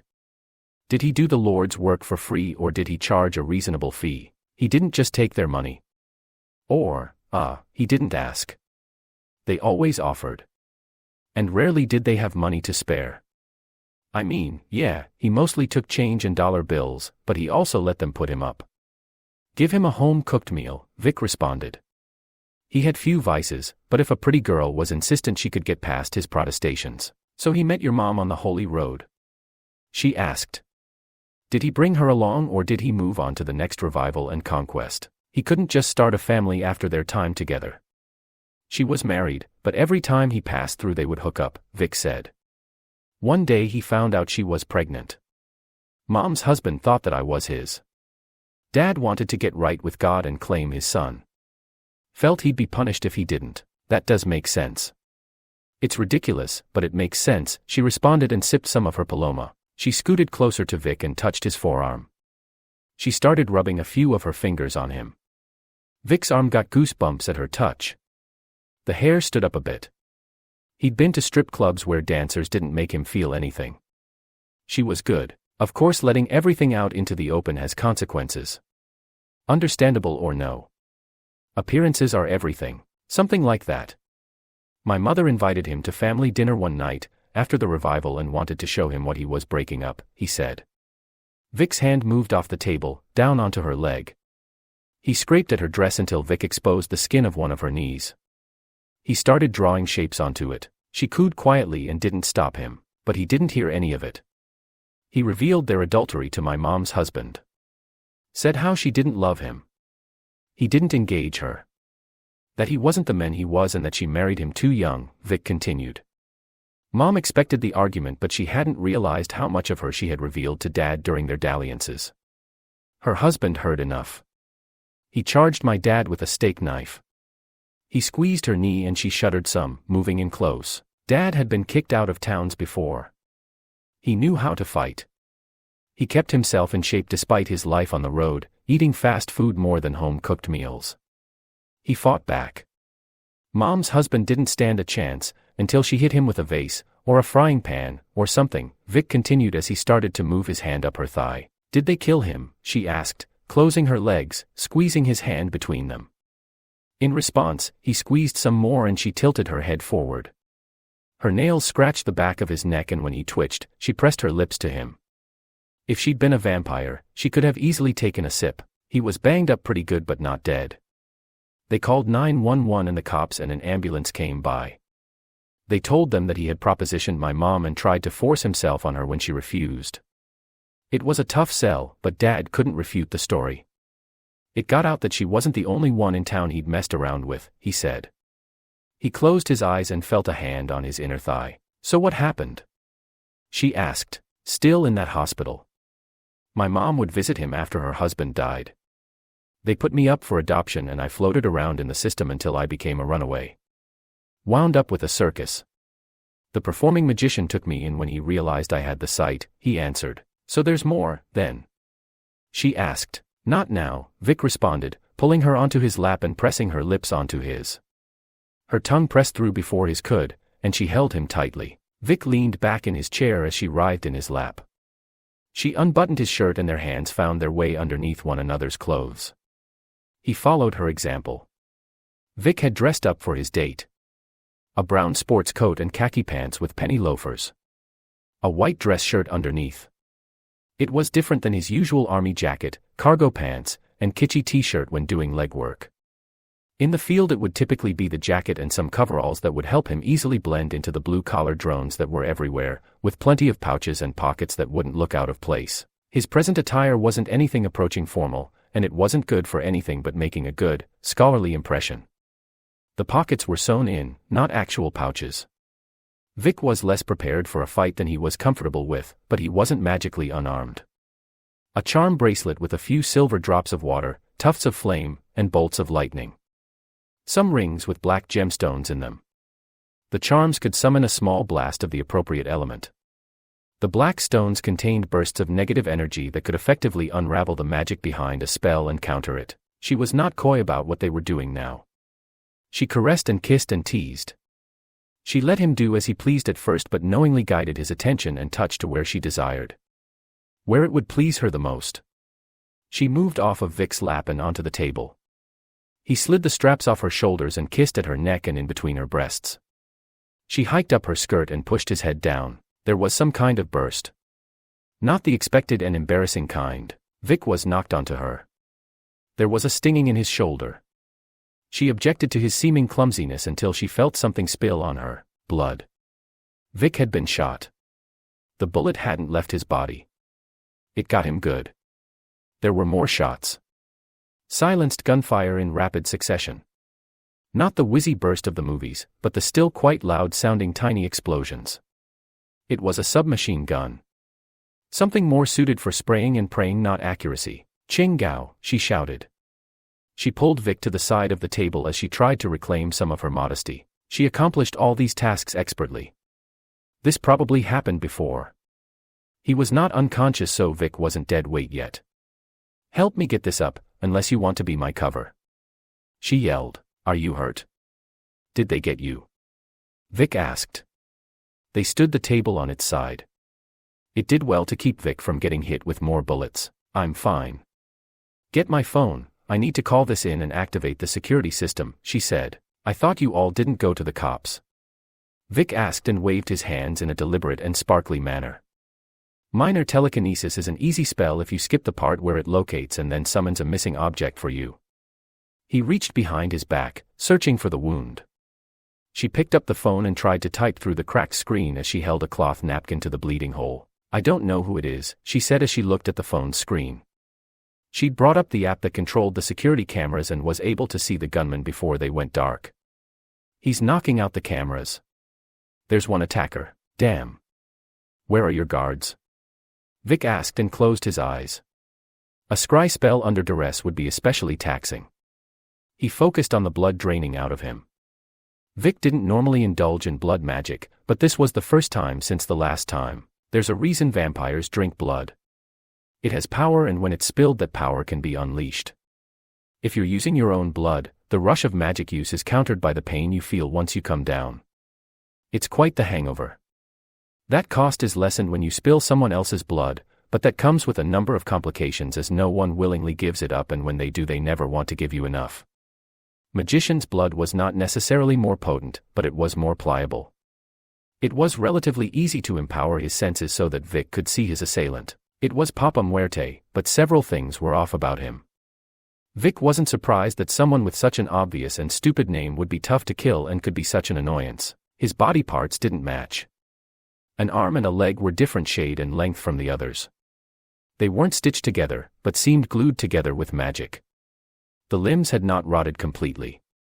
Some had been at further stages of decay before reanimation. The green-tinged energy that kept him alive and ceased the decay. He had small horns protruding from his forehead, and his body was otherwise pale. Vic had killed Muerte. And here he was. Vic needed more information, so he strained and focused on where the zombie was in his mind's eye. It still had a hole the size of a honeydew melon in his chest, but there wasn't much damage to the skin of his body. He was certain he had seen the villagers light fires as he had left. The body parts were from Floor's men. Some were fresher than the others. He must have taken some from the cleaners and some from her guards. Fucking hell. Nothing's ever easy, Vic said, trying to put up a strong front for Floor. He couldn't tell if she was convinced. I don't think anyone else is coming. That's Papa Muerte. The Satanist priest. Back from the dead to take us back to hell with him. Floor pulled something off of the table. Apparently a shotgun had been hidden underneath. The action was reflexive, like she had prepared for an assault. She aimed her shot, but when she got the shambling horror in her sights, she froze. What the fuck? How do we stop him? She asked. We could wait him out. He'll eventually fall apart, Vic answered. She shook her head and fired a shot blindly over the table. How many shots you got in there? 7 more, she answered and shot again. 6, I'm gonna do something. You'll get 1 shot. Well, actually you'll have to hit him a couple of times. You just won't get to reload. Blast his leg and then his arm. Then go for the center of mass. He said. Vic grabbed her ankle and closed his eyes. She didn't quite understand until time slowed. She could still move at normal speed, and Vic heard shots and the click of the pump-action shotgun before unconsciousness hit him like a boxer who was square in the pocket and found his button. Chapter 12. Soma. It was the same dream every few months since she got back to El Valle. She was a girl. 15 by clothes she wore. Hot Topic punk rock gothic that was utterly non-unique no matter which combination of blouse, skirt, leggings, accessories, and shoes you tried. He was a couple years older than her. Skinnier than he was now. Boyish. Just a young man. Baggy pants, t-shirt featuring an obscure band that he took every opportunity to proselytize whenever the subject of music came up. Her father was getting home from the oil fields that day, and she wanted Vic to meet him over dinner. Mama was making carne guisada and Vic brought some of his grandmother's tamales. The centerpiece of the table was a bouquet that her mom had put together.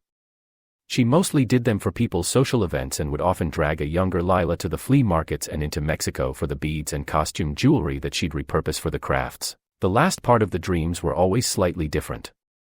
Sometimes Daddy wouldn't get home. Sometimes he'd get drunk and make Vic drink a beer. Or make Vic fight him. Or he was dead. The night always ended with her crying and Vic befuddled over what he'd done wrong or didn't do. In the dream she didn't understand how much that was for a teenage boy to handle. She'd rationalize it when she woke up, but she could still feel the dried tears on her eyes. That was her, but it wasn't her childhood. They were her mom and dad in the dream, but they weren't her parents. Her parents had been members of the El Hios del Padre cult/hippie commune on Padre Island. They didn't have a house in Harlan. Daddy wasn't a roughneck.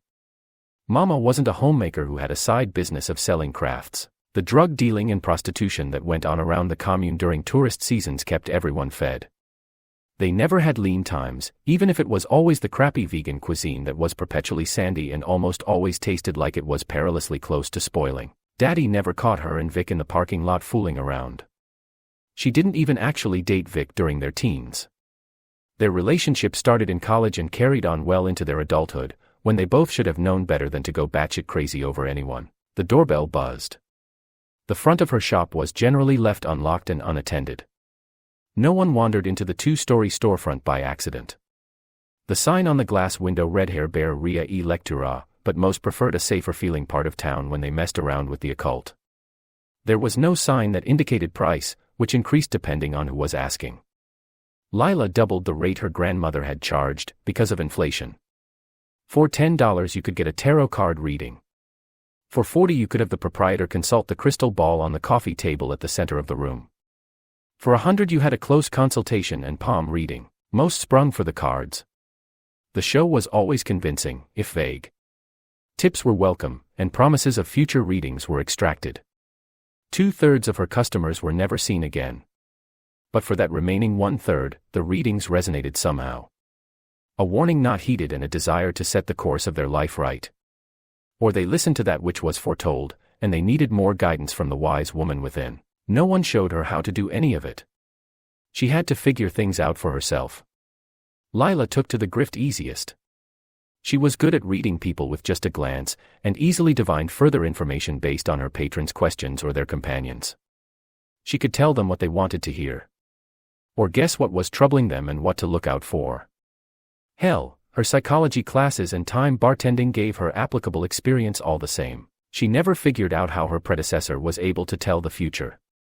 Lila would sometimes get whispers from her demonic blood. Her grandma did not have such an advantage. Such a curse. For decades the shopkeep had been the woman Lila called Ablula Nina. Not her blood relative, but a blood relation to one of the other children rescued from the commune. Nina raised a number of discarded children in the upstairs bungalow during the work week, and at her family ranch house out in the country on the weekends. Lila came down to answer the buzz. There was no one in the shop, and then there he was. A lanky man, well over 6 foot, whose limbs seemed to move from the lower ends of the extremities like a puppet's. He had tousled hair that couldn't coincidentally look that fashionably disheveled. Cheap, wire-rimmed sunglasses like you could get at a gas station for $10. They still had some of the persistent adhesive on one of the lenses and scratchy lines of the man's fingernails. He kept them on even though the shop was dimly lit. A tailored black suit, white dress shirt, and skinny, dark blue tie that almost looked like it matched with the rest of the outfit. He was distant and intimidating. When you were in his presence, you hoped to avoid his scrutiny. When you had it, if you weren't used to the creepers like Lila was, you'd want to be free of it as soon as possible, and he was a magician. She couldn't tell where his wand was hidden. Probably up the sleeves or one of the pant legs that were too short. They'd been tailored for him, but maybe shrunk during a wash, or he lost some weight and got taller or something. She couldn't tell, except for the bits of bright ink tattoos. Fresh ink, swollen skin, and shiny with a cream to aid in recovery. Probably temporary. Magicians frequently use tattoos as a component of their spells. When you used up the spell, the ink was gone too. "Can I help you, mister?" she asked. "Your sign says consultations." He responded curiously, his voice throaty and wobbly. "Yes, 100, she answered, and he had already placed a piece of paper with a portrait of what looked like Benjamin Franklin on the counter. "I'll give you information, but if you try anything, I have friends. And I also don't need anyone to take care of things," she said, leaving the bill there. "Miss Nina, is it?" he asked. "That was my grandmother." "I'm Lila, my card's right there if you like," she answered and nodded to the card holder. It was a statue of a cat holding the business cards in its mouth. "How professional," he said as he took a card and slid it in his breast pocket. "Miss Lila, no need to be defensive. If I was someone you'd need to take care of, well, it wouldn't just be me. And I wouldn't ring the doorbell. So you're not on the clock. Don't you have better things to do than get your fortune read? And better readers available to you, too?" Lila asked. "You're good. If one reads too sharply between the lines, one must take care not to get cut," the man said, quite impressed with the aphorism. Lila rolled her eyes. "Sit. I need your name. Or a name. Whatever you want me to call you. Just remember that if you try and hide things, it might make your fortune less clear," she said, and sat at a comfortable claw-footed armchair that was white with black damasking. The crystal ball was at the center of the table and the tarot cards were splayed around it. "You can call me Joe. Most people do. I don't plan on getting in trouble, so you won't need my full name to castigate me," he answered with a smile, sitting across from her. "You're not lying. Not telling the whole truth, but that just means you're looking for it, I imagine. Maybe in the wrong place. She waved him towards her and he leaned forward with one hand palm out. Lila removed his cufflink and rolled back his sleeve. His hand was rough and cracked. It was hard to make out his fingerprints or the lines on his palm. The deeper lines were visible, but every recess showed signs of having been cracked and calloused. The hands of a rough life. The tattoos on his wrist were not so difficult to make out. Geometric shapes and idealized abstractions of various elements. She couldn't tell if they were all that sickly, faded blackness of old tattoos. There wasn't any color in them. There was a bracelet of lightning bolts, flames, and droplets of water. She didn't try and see too far up his forearm. She glanced at the rest of him with her peripheral vision. When he didn't think she was looking, his practiced confidence faded. His jaw had dropped some and he didn't keep his mouth completely closed as he waited. The form-fitting suit wasn't the only thing that he wore uncomfortably. She didn't feel too good about the stranger so harshly. He came from meager beginnings. Struggle. He'd gotten somewhere that let him play a different role later in life. One of her talents was to see through the mask people put on when they left the house. She could see the real person for all their affectations. If she refined the talent, or let her mind wander too much during these readings, she could recognize one's guilt. A person's sins. That dark part of her that she had to keep beaten down could recognize someone else's darkness. It ruined any number of concerts, art shows, and conventions. The performers were either completely empty after having poured themselves completely into their song, performance, or work. Not fit for a conversation, let alone a deep glance into their personality and subconscious. Or they were just as much of a vapid cunt as your average empty-headed socialite. Always seeking validation and appreciation for how special they were. Demanding people look at them. Demanding the love they deserved but didn't know what to do with if it turned out to be genuine. Joe was no artist. Magicians call it the art, but magic is just another class in school. Granted, she could only imagine the lasting effects on such students when one's instructor can shoot you with mind bullets. The way they sequester themselves, the way they stack up their society, it's more like a church that can actually make with the miracles. Joe was a magician. But Joe was also a boy, underneath the suit and the tattoos. And Joe wanted to make Daddy proud. Make him happy. Lila couldn't see deeper than that. She couldn't tell who Daddy was. What do you want to know, Joe? She asked. I just want to show you something, he responded and grabbed her by the wrist and placed his other hand over hers. He moved faster than she could back away. When he had her, she couldn't pull herself free. She was frozen. She saw one of the tattoos, some snowflakes, singe off his wrist with a greenish light that smelled of sulfur. I won't hurt you. If you tell anyone about any of this, I won't have to, he said, and she felt a burning sensation snake its way up her arm. Some kind of script or lettering had etched itself on her. What do you want, asshole? She spat. You will have the chance to run from here, soon. If you don't, for once, everything will change. It can't be avoided any longer. You were always afraid of something, yes, Lila. Well, this is it. You will not be able to outrun that part of you that you try and keep hidden. It will catch you soon, or you can try and lose it for another couple years, Joe said. You talk a lot for someone who doesn't know me, she responded. Your dreams will verify my words. You know something's coming. You'd think at your age you'd be worn out by the life of restlessness, but I digress. I don't have much more time for you. If you don't run, you'll face your reckoning. Your life will change. You may die. But you'll be free of that part of you that has kept you from, well, normalcy is the most boring word for it. If it were me, I'd run. Devil you know and all, he said and let go of her hands. She reached into her boot for her knife and when she looked back at him, he was gone. She stared at her arm and his marking started to fade. Left in its place was an outline of what had once been there in pale, tender, new skin. Chapter 13. Blasphemous Rumors. The Pike House stared at its visitors, unimpressed. The drooping roof and unsteady foundation of the building gave the impression of a sort of frown that turned into a glare as the sun sunk lower into the sky. The man and woman stood in front of the large building. They looked at one another and the woman handed the man a piece of paper from her pocket. There were 5 different-sized pictures printed in black and white on it. Missing persons from the past 30 years. Aged 6 to 17. Thought we had a color printer, Alana, he said. Someone didn't replace the ink cartridge, Johann. She replied. Johann shook his head and moved towards the back of the house. The woman continued to the front entrance. It was a colonial-style structure. 3 rows of windows indicated the number of stories in the building. Shattered glass was apparent, but the afternoon sunlight did not pierce deeply into the darkness at each opening. It was never a good idea to go into places such as this during the evening. Of course, one could easily lose track of time when pursuing rumors and campfire stories. Several trees shaded the porch and many others on the grounds grew higher. Some of them nudged into the second story's patio over the entryway below. Dingy flesh-colored brick veiled the advanced age of the building.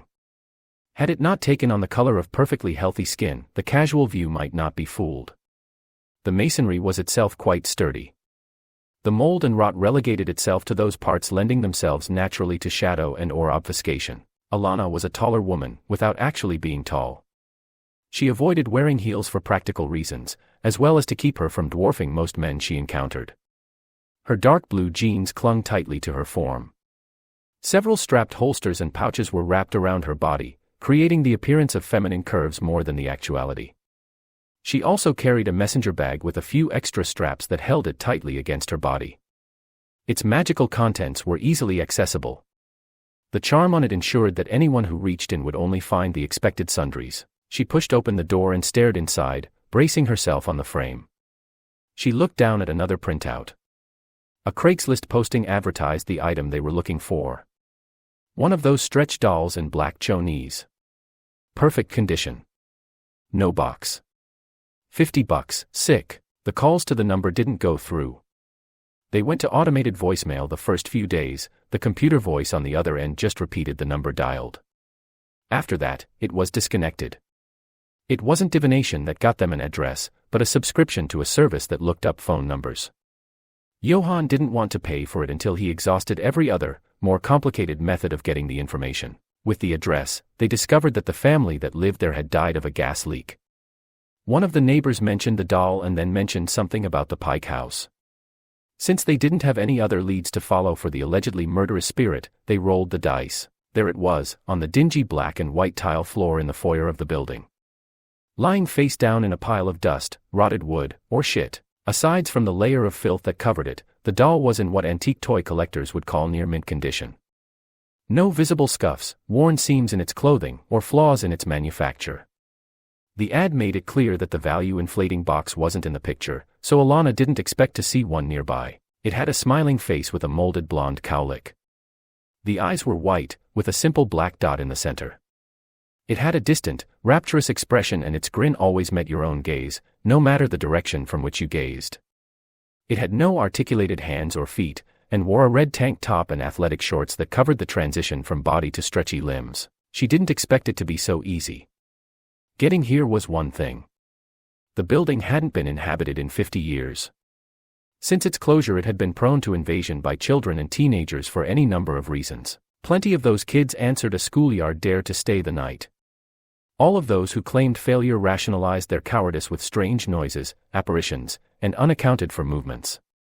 A few had been prevented from breaking into the building by the police who'd been tipped off. Only a handful had injured themselves in the decidedly not up-to-code building. Only one child had died here. The more effective loiterers were the teenagers whose parents' inattention was not such that they could try and couple at their own houses, but was still considerable enough that they could sneak out. Get to a secluded place like the Pike house for their premaritals. Again, the police regularly patrolled the area on the lookout for such pairs. The fuzz could be avoided easily enough if you didn't park your car in a place visible from the street. Or if you didn't have a car. None of these sinful children would admit that their visit to Pike House had ended in anything other than the successful rounding of the bases, so there was no way to be sure how many had hurt themselves in the pursuit of sex or what wasn't technically sex. There hadn't been any reported teenage deaths. There had been innumerable pregnancies and transmissions of venereal diseases. Alana reached down to pick up the doll and felt the air around her turn solid. She couldn't breathe. She couldn't move. She felt aware of a commotion up the stairs and when she looked at the doll, it was gone. Something else smashed through the door and knocked her down. It was like a bag of some kind of powdery substance had been thrown at her. There was the thud of the initial blow, but its contents also dispersed some of the force and overwhelmed her with the weight as much as it forced her down. Alana resisted incapacitation, and she struggled to move forward, up through the stairs after the noises. It was black for a few seconds and then she was somewhere else. Another room in Pike House. She hadn't seen the couple pass her. Maybe they were the ones who knocked her down. Alana hid from view and tried to watch the scene unfold from the cracked door. She heard their jokes about the weird thing in the room. "It looks like it's coming," the young male voice said, regretting the words as they spilled out almost immediately. "Are we going to have a threesome?" The other voice, a young female, asked. The boy laughed and his voice cracked, his concern for propriety in front of the girl disarmed. Alana tried to find what they were talking about in her small field of view. She pushed the door open some more and could see enough. The doll was stretched over a fireplace in a large, at one time opulent office building. The noon sun sent light down the chimney and the doll cast a shadowy X over the room. The hearth's white paint had chipped or was thickly covered in dirt, grime, or ash. There were handprints and footprints of indeterminate age. A few slightly dusted squares were apparent, from where blankets had been placed on the floor and sort of polished by young writhing bodies. If anyone thought to use the claw-footed couches and chairs for intended or unintended purposes, they'd have their bits poked at by the rusty springs. The boy's bright shorts protected him about as well as his girlfriend's skirt did for her when they tried to sit. If anything, he got the worst of it when she tried to sit on his lap. They looked back on the doll, and it seemed to occupy a higher position on the hearth. Whereas before it took the shape of an X hanging in front of the fireplace, now its body was more taut. It hung on the fixture in a T shape or like it was crucified. The gaze of the doll's eyes seemed to match your own from whatever place you glanced at it. The boy didn't notice any difference. His shorts didn't conceal his excitement, and so he was content to grope and rub against his girlfriend as she was leaned against the dusty desk. The girl wanted to be alone with him too, and it wasn't much effort to overlook the feelings of creepiness that permeated the entire premise in favor of other, more pleasant distractions. It was a sensation that the body got used to, like a smell. All she had to do was surrender to the touch of her would-be lover. Her own body ached for his. Their increased heart rates pumped their hormones even faster through their bodies, and each was ready for the other. Even in such a disgusting place like this, they felt like adults, or at least not like children. Children didn't feel this way. He had kissed a girl when he was 7 and it didn't compare. That felt silly now and this felt right. Natural. She hadn't been with someone else in any capacity. She hadn't even kissed a boy. But she instinctually knew what to do. She slid off his shorts and turned from him to bend over the desk. He fumbled with her bra strap, but quit as soon as he found his way inside her. Even though she was still wearing all her clothing. It was rapturous. Their first time together, first time at all. Only the moment. No worry about the consequences or future save for the hope that it would happen again and again. Where did the doll go? The boy uttered, his curiosity not forcing him to stop. The girl tried to respond but she wasn't able to regain her composure. The two of them couldn't distinguish the grasp of the doll from their lover's hands. Their sweaty, grimy coupling had left their bodies slick.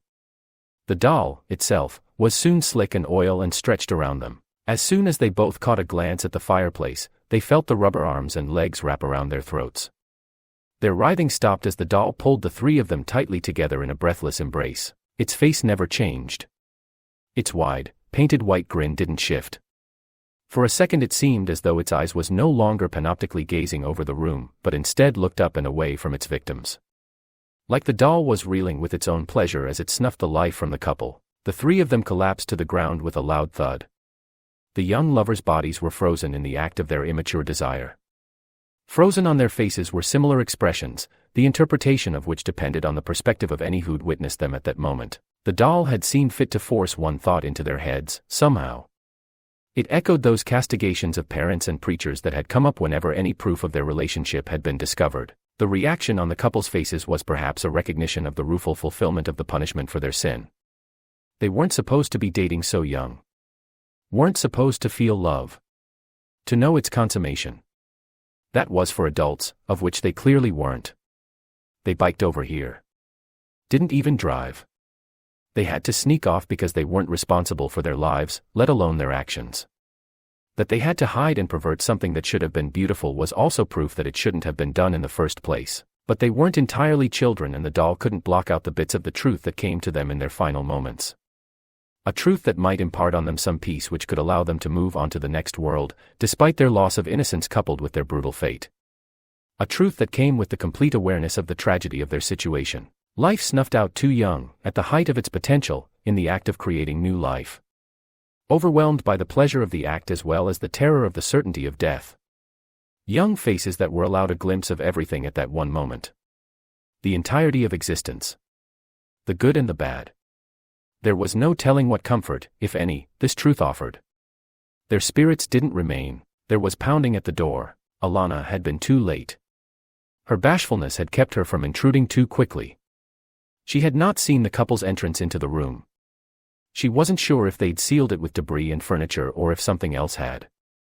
Obviously, if they were in there and she wasn't, something had locked her out. Alana was not a skinny woman. Her body was covered with muscles that were honed by her preferred method of staying in shape, a busy rotation of CrossFit and yoga. She didn't compete and so she wasn't the fastest or the strongest, but it was quite useful for her job. And she could easily make up for a lack of natural athleticism with her stubborn perseverance, and so the door started to give way. It might as well have been summertime. The building was hot and the air was almost as thick with moisture. Weather in South Texas was always a grass is greener situation. If you were where she was, you'd prefer the dry heat of the desert. If you were there, you'd point out how ovens cook things in dry heat. She had planned ahead. She wasn't wearing her usual magician's robes, as this was field work and not a formal gathering. Nor was she in one of her usual and conservative, yet colorful pantsuits. Johann did the men in black thing religiously. For him it was always solid black and off the rack. They rarely fit right or looked like he'd bought them after the mid-90s. Alana didn't care too much for what was fashionable, but most days she indulged in a variety of colors and style of suit. Not today, though. They weren't patrolling the streets or meeting with informants. They were in a goddamned haunted house, and so she had dark blue jeans and a tank top, as well as mustard-colored camping boots. She was still covered in sweat. She didn't know how Johann wore a suit all the time. Such was the heat that even when facing a malevolent spirit possessing a children's toy that has just strangled two teenage lovers to death, she couldn't keep it out of her head. It was just another frustration that had catalyzed in her situation. It wasn't a relief when she made it through the door. She looked at the two bodies. They didn't move. They read as cold, even if the process of decay hadn't started. The doll was back on the fireplace. To her preternatural senses, it was a black hole. It didn't radiate evil. It simply and inevitably sucked in anything that was spiritual or magical in the immediate area. The effect had stifled the decay of the building. Natural decay couldn't take place, because that would bring with it the possibility of renewal. She was too powerful a magician to have it drain her of her energy, but it was taking into itself any magic that crackled and radiated off of her in the form of her enchantments. It wouldn't need to attack her outright to unravel the protection she'd woven about herself. The longer she remained, even after mere seconds, the more the malevolence of the doll became apparent and overwhelming. She started to have trouble breathing again. She sweated more, but something corrupted the process. She expended her own moisture, but there was no relief from it, and so rather than exchange life-giving liquid in her system for natural cooling, she was just, herself, being drained slowly. She approached the doll with as much confidence as she could muster. She soon found it impossible to maintain the enchantments and protections. It required the full force of her will to move towards the monstrous toy. She could only stare at the rictus of doll. She started to hear laughter. At first it was faint. Until it wasn't. It wasn't the only noise. There were the groans, the choking noises of its victims. These lovers and others. Alana raised a hand and grasped the doll, its limbs and head in between her fingers. She tried to think of the words of exorcism or annihilation that would end the threat this item meant for the town of Marvelo's population and children, but she drew a blank. When she tried to say anything, she couldn't. The doll's arms and one of its legs had found their way up her arm. They wrapped themselves tightly around the brachial artery of her arm, then continued around the other arm, her throat, and one of her femoral arteries. She felt the blood halt. It was unable to course its way through her system and her extremities started to tingle. Then felt numb. She tried to pull herself away the fireplace, but one of the doll's legs was wedged behind the hearth. It showed no strain as she tried futilely to free herself and unwrap it from around her body. Its face did distort some, making it into an even more terrifyingly blank smile. As she approached her end, she could feel it more insistently draining the magic within her. It sucked greedily and quickly. The doll had never tasted such a substance before and it ceased stealing her life energy, either because it couldn't focus on taking both at the same time, or because it knew that if she was snuffed out the magic would be lost immediately. She reached behind her. The arm she wasn't grasping the doll with had most of its range of motion, so she grabbed at the wand she had in her shoulder holster. A thin piece of crystal, about 1.5 feet long. It stretched to meet her grasp, and with her last bit of awareness, partly out of reflex, she sliced at the doll's leg that attached it to the fireplace. There was a loud wheeze and what sounded like the sustained burst of a balloon or breaking of a vacuum seal. Only longer than it would have in those cases. Alana was knocked to the ground, where the two lovers had lain. Their bodies had since disappeared. The crown of her head hit the desk. Even after decades in this place, the hardwood held and she was stunned. When she came to, she saw the doll lying next to her. The slick corn syrup goop pooled around it, but the doll did not look expended or limp. She looked at a dingy mirror and saw several specters. Of children and teenagers and adults. They all looked tired and pallid, and grateful.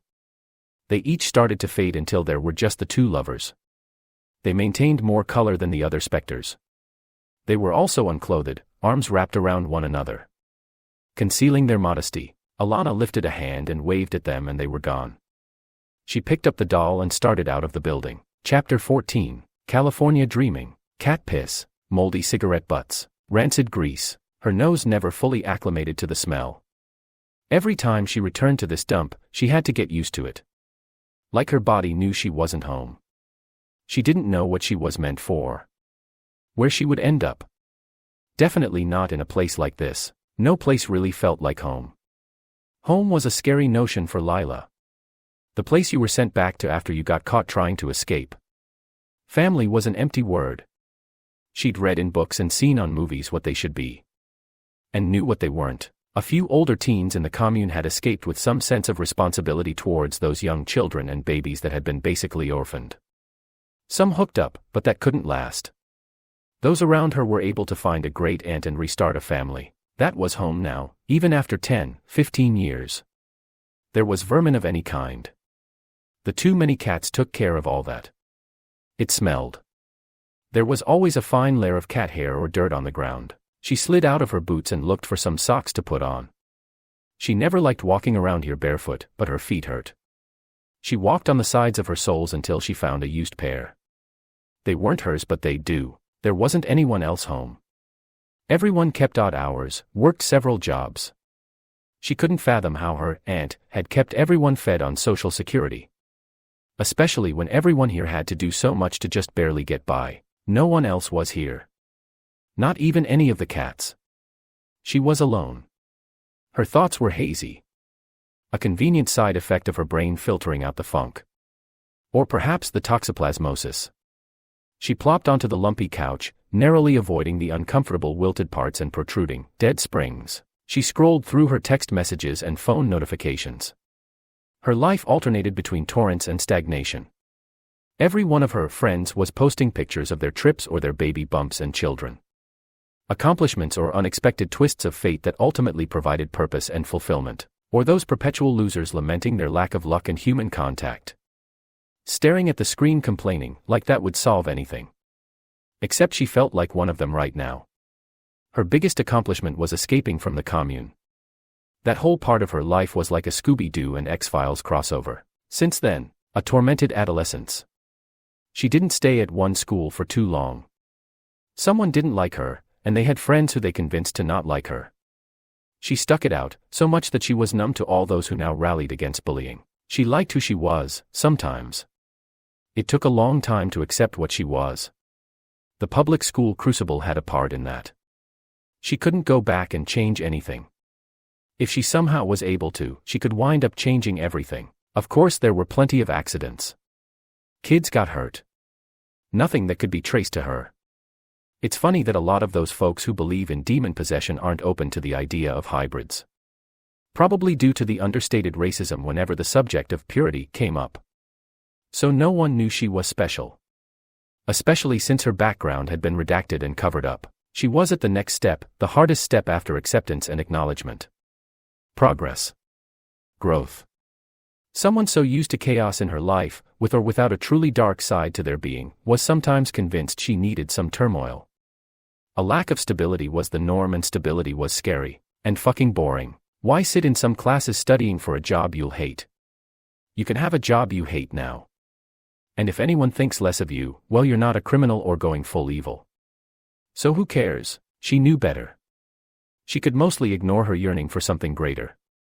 Even if she felt this egotism seemed unwarranted due to a lack of any real accomplishment or making good on whatever potential there was in her, she could relegate her ennui to a muted, quiet gnawing at the pit of her stomach. Except when she attracted certain kinds of individuals, not those who wanted to own her. They were convenient and useful, but she had too much pride to be someone's property. Mutual exploitation, well, that's just how the world works. Those kind of pigs deserve to be strung along. She thought Vic was one of them, initially. Certainly his questionable loyalty, his lawyering of the nature of their relationship, made him seem less than ingenuous when he made with the flowers and chocolates. He wouldn't deny wanting to possess her. He was one of those men she partly wanted to let have her. That possessiveness was a problem for them. He was unapologetic and she was uncompromising.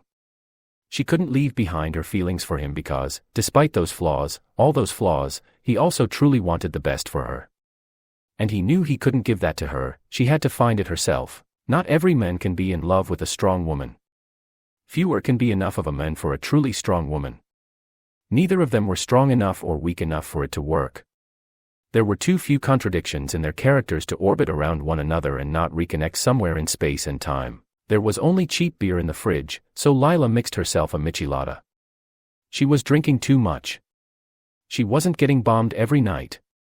She was just having a few after work. A few more. That would get worse if things didn't. One of the messages was from her ornery, old boss at the club, Taka. Spanish for touch, even though touching the staff without a suitable tip would get you thrown out. He had an offer for her to waitress again for some extra cash. And dance, if she was down. No. Not enough money for that. But she could pick up a few extra bucks. To make it back to California, she always got plenty of tips. Sometimes more than the less skilled dancers. Her presence there rubbed a lot of folks either which way. When those other shit stirrers got fired or went to work at another club, the manager would usually call or text. Offer back her job. She usually turned it down. She had her adopted great aunts, easier to just say grandmothers, shop now. Reading people's cards wasn't any less of a con than the club. What made her different, she told herself, was that she told them what they needed to hear. She didn't have any of the training Vic had. Her psychic ability was innate and instinctual, thanks to her darker nature. Fortunately, she didn't have to fight it too much. That part of her was never truly awakened. As a child she was one of several potential vessels, but since she was saved and had a relatively reasonable upbringing, those unhallowed grounds weren't watered. She had only slightly less self-destructive tendencies than anyone else in her situation would. Hell, Vic might be a crusader against evil, but that was more likely to get him killed. She never got a straight story with him. He always talked about nothing before making her tell her story. The banality of a scrape-by existence kept her human. It also kept her from acquiring work besides entry-level wage slavery, arguable sex work, or quasi-legal confidence artistry. She kept thinking of what needed to change as she dozed off. There were several images and scenarios that played out for her while she slept. But one stuck out. There was Vic. In the dreamscape he had a harmonizing effect on the static, bringing everything into focus. Not because he was anything remotely stable. The sharp chaos of his life countered the flat of her own. Some fleeting harmony. His presence in her subconscious was only temporarily welcome. He never just popped up. It was as though he was drowning in some deep water and grabbed at her desperately, squeezing her consciousness tightly and painfully when he was finally able to get a hold of her. Vic was reaching for her, calling to her, and on purpose or not, his talents meant their intimate connection also served as a direct line to her mind when either of their guards was down. Loving a soldier is difficult. Loving anyone isn't easy. Being crazy about them is sometimes literal. Being on their mind isn't. Unless one of you is magical. If both of you are, well, you can at least hope to get them as good as they get you. The providence of love, of their love, was as much a curse as anything. During their more reasonable or indifferent splits they were spared one another's dalliances and subconscious yearnings. When the break was fresh and both were too hurt or accepting that it just wasn't going to work, one subconscious didn't reach out for the other. But if one was needed by the other, if one of them had nowhere else to go, or was nostalgic, the signal went off. The closest things mundanes experience is the coincidence of thinking of someone and having them call or text at just that moment. These random occurrences don't seem random, rather they are taken as indication of some deeper connection. The vision of her beloved came into focus, like it was a giant screen on the inside of her eyelids. He was on a stage. Not performing. Just there. It was a school theater. The staging had large earthen mounds, structures like those crafted by termites out of their juices and the dirt. A few small figures dressed in Kafkaesque bug suits. A clown juggling. A little girl reaching for some of the pins he tossed in the air, futilely. When the lights dimmed, the background revealed the still-lit eyes and fanged maw of a comically monstrous face. What did you get yourself into, Vic? With the lights turned low, there was the hustle and bustle of figures dressed in black. They moved around the stage. One face was tilted backwards. Orange strips of paper were illuminated by reddish light and a fan blew them to mimic flames. The rest of the stage was made to look like a child's drawing of stereotypical Texas. Oil derricks. Horses. Cacti. They took her hand and led her to the front. Vic was one of them, but he wouldn't meet her gaze. He had a guilty frown on his face, the one he got when he was utterly heartbroken. She had put it on there, sometimes. Other times, he'd done it to himself, or put it on her face. The Maud face was now a giant bald man's. They were all trying to throw her in.